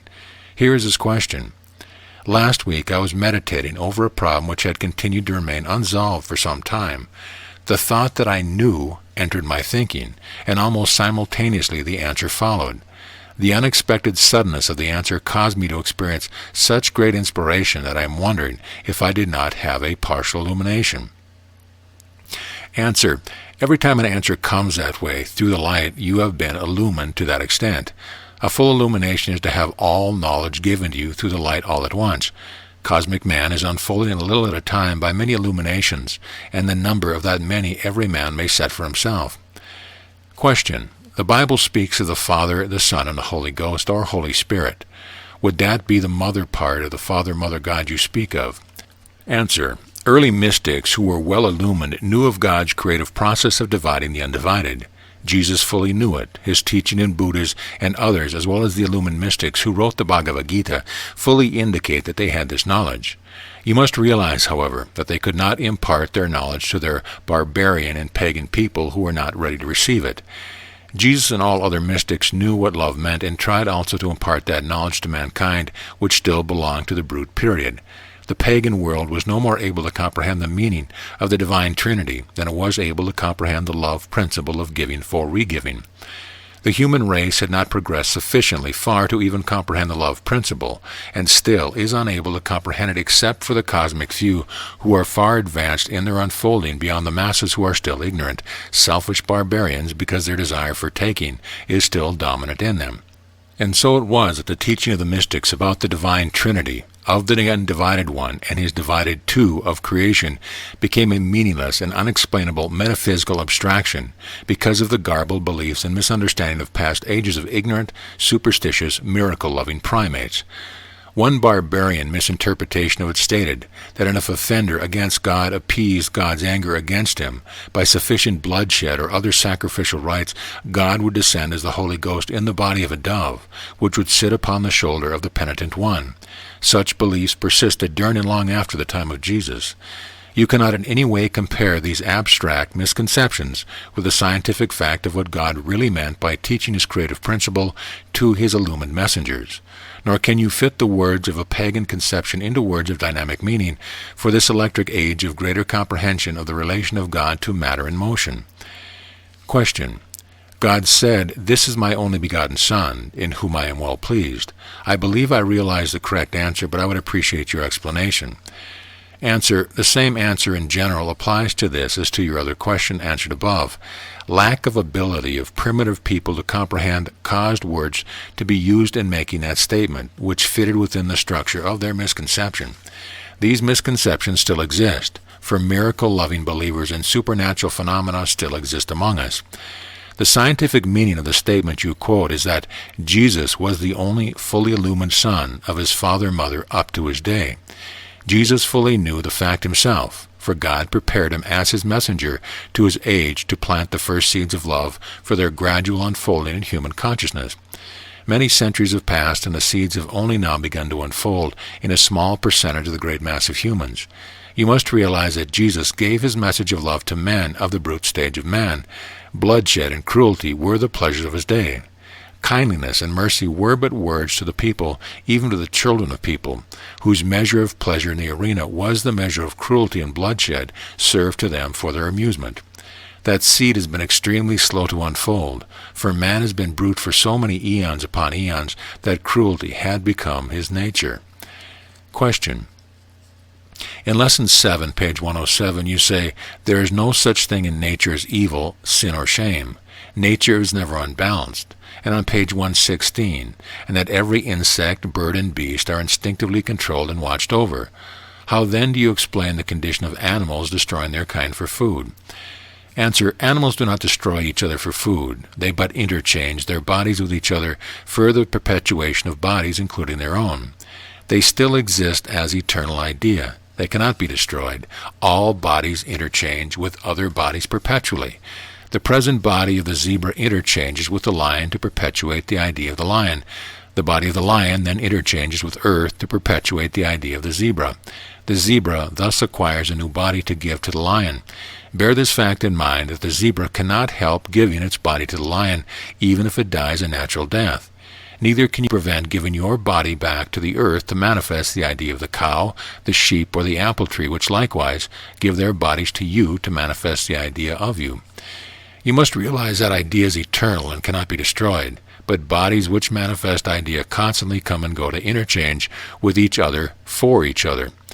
When God created bodies of animals, he created other bodies to interchange with them, and he watched over them by giving them instinct to find those other bodies. And he likewise gave those other bodies instinct as to what animals will prey upon them in order that they should find balance for their continuance.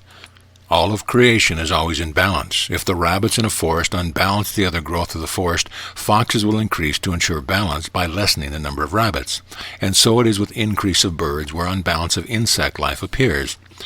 Nature creates bodies only to manifest the one whole body of nature. For all nature is but one body of interchanging parts, just as your body is one body of interchanging parts. Nature constantly interchanges body to keep the whole body of nature in balance. Your own body manifests the idea of you by destroying countless bodies every moment in order that they do not destroy your body. These microbe bodies were created to return your body to the earth at the time of its refolding. While your body is vital enough for you to absorb or destroy them, it will do so, but countless other millions are waiting to eventually fulfill their purpose in obedience to natural law. You must realize that a perpetual chemical transformation is forever taking place in nature in order that bodies may be created to manifest idea. You could not have a body otherwise, nor could the tree or meadow grass or the grape on the vine. God's plan of procedure in this respect is briefly the division of all bodies into three qualities, which we know of as the mineral, vegetable, and animal kingdom. The mineral kingdom comes first.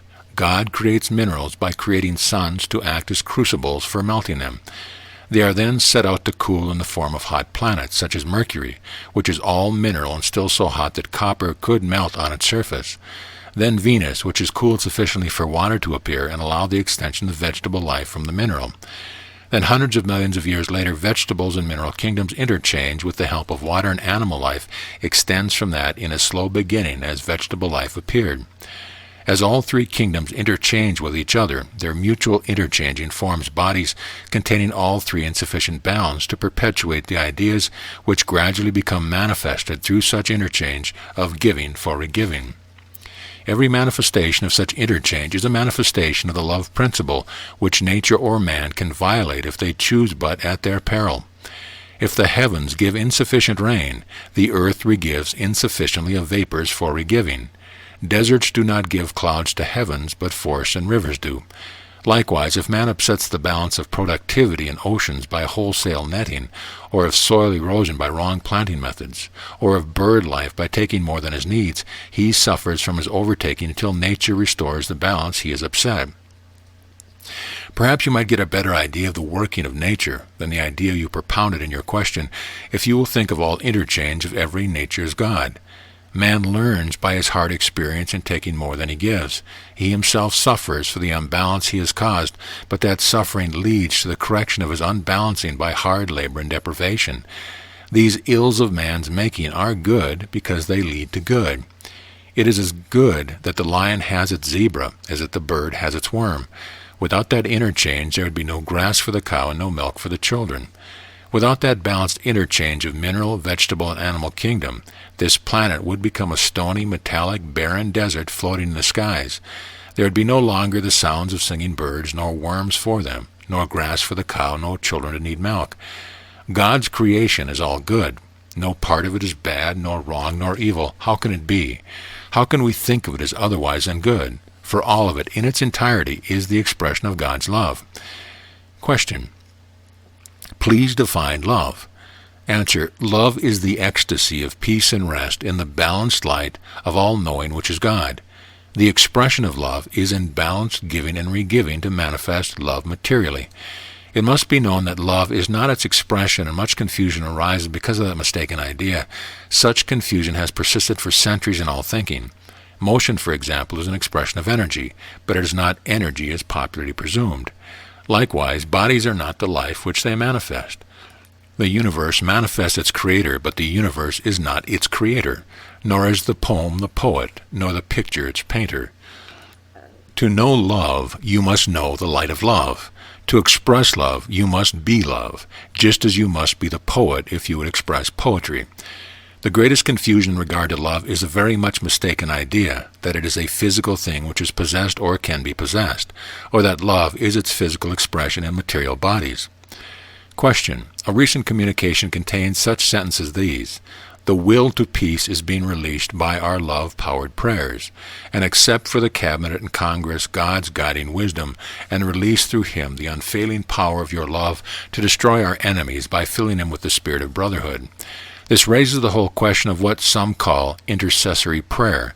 You have said very plainly in your studies that God works with and not for one, and that we should not sit and ask, acting not, for unless we reach out for our desires, it shall not walk our way unaided by our strong arm. My hope is that you will expand on the possibility of any, of direct effect, without the medium of the ordinary senses. When you say that desire within the soul will always command the whole universe to fulfill the desire, can this include a direct effect in behalf of our enemies, apart from such efforts to work with God as movements for personal or national reconciliation? Is such a direct effect made possible through strongly seeing the oneness of all, so that our lives become a divine extension of that one? I have deeply valued lessons 5 and 6 and all that you say about love as giving and regiving as an inviolate law, and I absolutely agree that we ourselves should work in the action of desire. But please help us on the validity of direct influence in what is usually called intercessory prayer. Answer: It is amazing how little ordinary human reason is applied to that subject of direct effort, direct influence, direct effect, or intercessory prayer. What you are really asking me is this: do you believe that by getting enough people to join in love-powered prayer, God will fill the enemies with have been made through unfair dealings with them, the spirit of brotherhood toward all, so that we may continue to keep what we have taken from them by force, and hurt them as much as we want to without ourselves being hurt? In other words, there can be no love-powered prayers to God by any nation on earth today that asks for protection from or conversion of enemies, for they are based upon selfish motives. Those who do this are seeking to evade the consequence of their actions by asking God for a harvest of peace and love from whirlwind sowing. Let us consider this. Why do we have enemies that hurt us, steal from us, kill us? The answer that we are enemies of other people in whom we have bred hate and fear by hurting them, stealing from them, and killing them. The whole world is the enemy of the whole world, for love has not yet entered it. The whole world is divided against itself because the whole world has tried to build its own wealth and power by robbing its neighbor. The survival by might idea is an inheritance from the jungle. The world is in a transitory stage of its unfolding. We still primates and barbarians who still use pagan methods of taking what we want by force. Every man fears his neighbor, else he would not lock his door nor police his streets. Every nation fears every other nation, else it would not spend countless billions in armaments. This has been so since the dawn of consciousness in man. Early history is full of intercessory prayer to God from one greedy enemy who wishes to smite his enemy, or to evade being smitten. Early tribes and nations have asked God to take sides with them against other men and nations. The early history of man is saturated with cruelty. Tribes killed prisoners by the thousands. Men, women, and children condemned countless thousands to slavery. You who have asked this question undoubtedly feel that the world is now civilized, and that the days of conquest and killing have passed, and part of the world is good and the other part bad. The bad half is what you mean when you say destroying our enemies by filling them with the spirit of brotherhood. Let us consider that point of view. We, the American nation, pose as being a righteous nation with no desire to aggress any other nation. In taking that stand, we do not realize that we have been an enemy of mankind for centuries of cruelty and aggression for the purpose of building our empire. We have fought 117 wars, killed the inhabitants for the lands we wanted, attained more lands by killing and sharp practice, and abducted hundreds of thousands of black men from Africa with untold cruelty to enslave them for our own selfish purpose. Do not say, but that was yesterday and our forefathers did it, not us. For we are extensions of our forefathers, and we are reaping the harvest which they sowed. We cannot enjoy its stolen fruits without paying heavily for it. The price we are paying is in the blood of 10 for every one we have killed. By becoming enemies, we have made enemies. We are hundreds of billions in debt because of the few billions we stole. We are criminals in respect to God's laws, feigning righteousness in our people who are persecuted by enemies, forgetful of our persecution of man by us as his enemy. God's law will not allow any man or nation to reap harvest of the luscious fruits of peace and goodwill, who sows the seeds of hate and ill will. We have acquired our freedom by depriving other men of their freedom, and now we wonder why other men wish to deprive us of our hard-fought-for freedom. We call them our enemies and ask God in love-powered prayers to set aside his laws in favor of us, as one enemy of man is against another enemy of man. So much for this country. Let us consider England. The history of the building of the British Empire is red with blood and black with infamy. England conquered one nation after another for her own personal gain, while sending missionaries to the heathen half of the world to Christianize them and exploited them for gain. There is no blacker page in history than the attempted degradation of China by the forced sale of opium, which resulted in 2 opium wars, tremendous bloodshed, and the confiscation of lands as the price England exacted from China to make her pay for trying to save herself from the British terror. England grew rich and powerful, but not happy. She had created too many enemies to feel secure or happy. No one can gain happiness by taking happiness from another. Like America and the rest of the world, she lived by the sword and is dying by the sword. For centuries, England could never tell which of the enemies she created would strike next, and every such war drained her best blood. As a consequence, England is today on rations. Her empire is disintegrated, and so is our empire. This enemy-creating world is a world of hatred and fear. The history of one's empire is like another. Spain, Germany, France, Holland, Belgium, Italy, and Dutch East Indies, conquest, Belgian Congo atrocities, are modern replicas of the scourging of medieval and ancient pillagers, who went to war of killing, asking God's help, and returned to ask his blessing upon their conquest and to thank him for their victories over their enemies. And so my answer is that so long as we are building the kind of world that we have been and are building, we cannot ask God to set aside his laws and intercede in our favor as against another who also wishes to set aside God's laws himself. All of us together have built our world, not just one bad half against his good. All of us together have created our Hitlers, our Mussolinis, and our Stalins. Our class wars, such as the privileged and underprivileged, gentry and serf, capital and labor, and rich and poor, have bred fascism, Nazism, and communism. Freedom is disintegrating through infiltration of communism. Culture is lowering, moral fiber and citizenry is decaying. We are losing our best blood in war after war and are not producing great men as leaders, our great geniuses in the arts and invention, our great statesmen for our fast corrupting governments. The great European nations of a generation ago are now weak, and our own country is the last hope for a renaissance. We have lived by the sword, and the decadence of world death by the sword is evidence everywhere. Disunity is multiplying as decadence in weakened nations multiply. The whole world is facing another dark age. It is on the very verge of it. The only thing which will prevent the world from plunging into that abyss is for mankind to stop being the enemy of man and be his friend. Stop taking and begin giving. Stop fearing man and begin loving him. When nations of God-fearing men become nations of God-loving men who practice God's way, the world will be saved from world suicide, and not until. That is why God sent his message to man at this time. That is why he sent new knowledge to teach men his ways. That is why he gave to mankind his one law for the cosmic age now in its dawning, the law of rhythmic, balanced interchange in all transactions of men as in nature. Man has not been ready for this new knowledge until now. In his unfolding, he had to progress through the primate age of self-interest to the spiritual age of mutual interest in the brotherhood of man. Through new comprehension of this electric universe, man is now ready to comprehend and know God, and man's own suffering has led him to the edge of his abyss, from where he must turn back and seek the light. When the day comes when man has finally faced the light instead of the dark, he will then pray to his Father for his own worthiness to live in the light, to manifest the light, and not that other men should be worthy, as your question suggests. You can now readily understand that a world condition, which is the result of millions of years of slow unfolding, cannot possibly be brought to its final goal by what you call direct effect, resulting from the desire of your soul, or even the world soul. In God's unfolding universe, all ideas expressed in time cycles, and you can no more press a button to complete a cycle of man's unfolding than you can press a button to bring an oak tree into full growth overnight. Conclusion. However, do not misinterpret this answer on prayer to mean that I do not think that sincere groups who meet in prayer for the purpose of launching good thoughts out to the ether are not doing a very great service to human progress, and especially to themselves. This is a thought wave universe.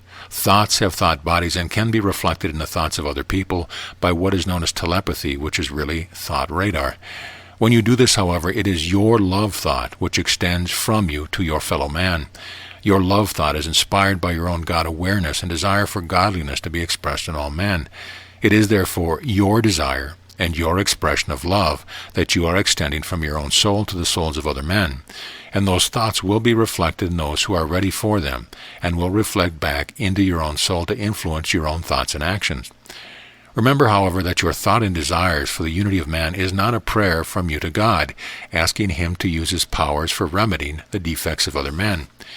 Intercessory prayer infers that you are asking God to intercede between you and other men who are causing you unhappiness, whereas God's law exists and works for you and for all other men, whether you request it or not, or whether it causes you unhappiness or not. In other words, when you love your neighbor as yourself and send such thoughts out into the world, you are fulfilling God's command. You are yourself obeying God's law. You're not asking God to do it for you. You are extending your desire to other men to unify all men. In the meantime, God awaits man's slow unfoldment and says to man, I am a patient God. All men will come to me in due time, but theirs is the agony of awaiting. From the Divine Iliad. Letter. Dear friends, once more we wish to tell you of the great pleasure your wonderful letters are giving us, and of the great satisfaction and encouragement of them because of so many demonstrations of power which are arising from the greater understanding of God's ways of thinking and working. One which touched our hearts deeply was the great success of a lover of art who had never studied at all, but who had been making extremely good paintings from pure love of nature and desire for self-expression. Almost overnight, a tremendous power came to him from deep inspiration. For several weeks afterward, he painted pictures which were so far beyond anything he had ever done before that he himself was astonished, but not surprised, for he knew that something so wonderful had happened within his soul that each brushstroke made him feel that for the first time in his life he was working knowingly with God. His picture immediately received front-page notice in a newspaper and were promptly reproduced with favorable comment in a leading art magazine. This is a demonstration of what I mean when I say that one who works knowingly with God works with God's hands together with his one. The first question answered in lesson number 20 was from one who had felt the illumination had come to him suddenly in the solution of a personal problem. This also is a demonstration of God's awareness. That is the way it always comes suddenly, for all inspired conceptions are timeless. Knowledge is a quality of the undivided mind universe in which there is no time. Thoughts of mind, however, take time, for thoughts are divided waves, and waves are synchronized with the universal heartbeat, which creates the idea of time.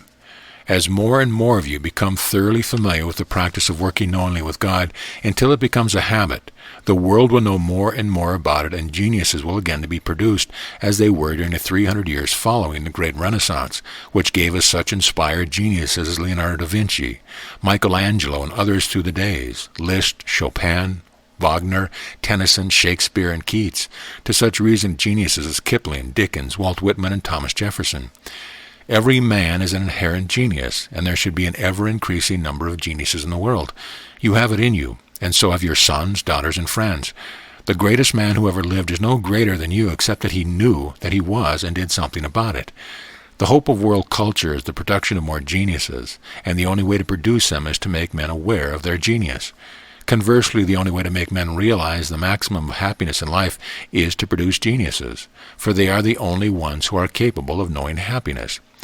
By genius, I mean the man who has learned to live life gloriously, at the maximum, not just the genius who has expressed himself in the arts. That is why we constantly urge upon you the necessity of knowing God, so that you will see yourself reflected in him, or know yourself to be an extension of him. The more you do unfold your genius, the more you will be enabled to uplift the world to the level you have yourself attained. Have you ever realized that if the world consisted only of geniuses, there would be no wars? That is a fact. Nevertheless, for genius in man is God awareness. Naturally, as God awareness increases, materiality decreases, and materialists are the ones who make wars.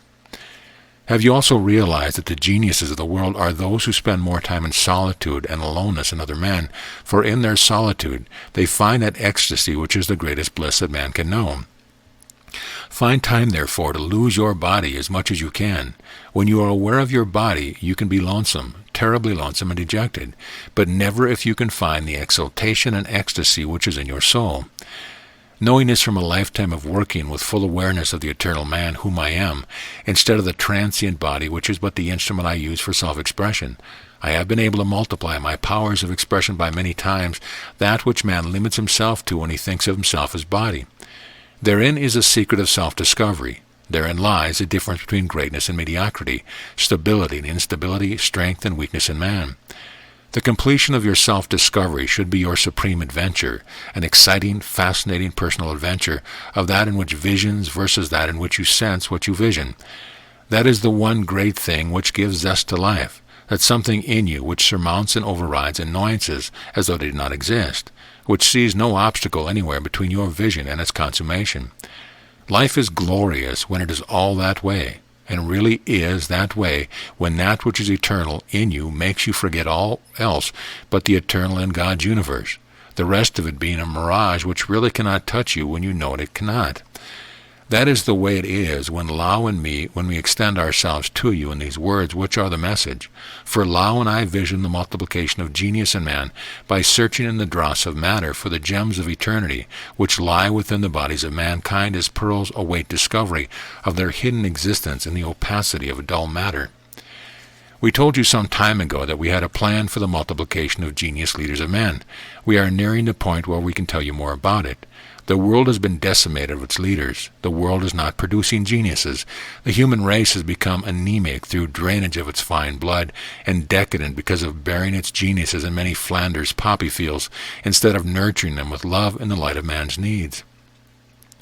When we are ready to give that plan of resurrection to the world and the method of it, and tell you of God's explicit and detailed instructions regarding his plan for the resurrection of eternal man of his cosmic age, from its burying place in the earth of past ages, these lessons will have illumined more of you to become the light of that resurrection.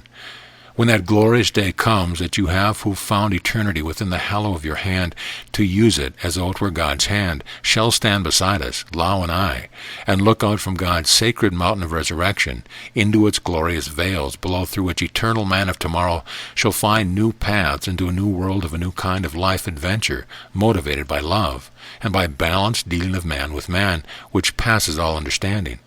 That is our aim and our goal.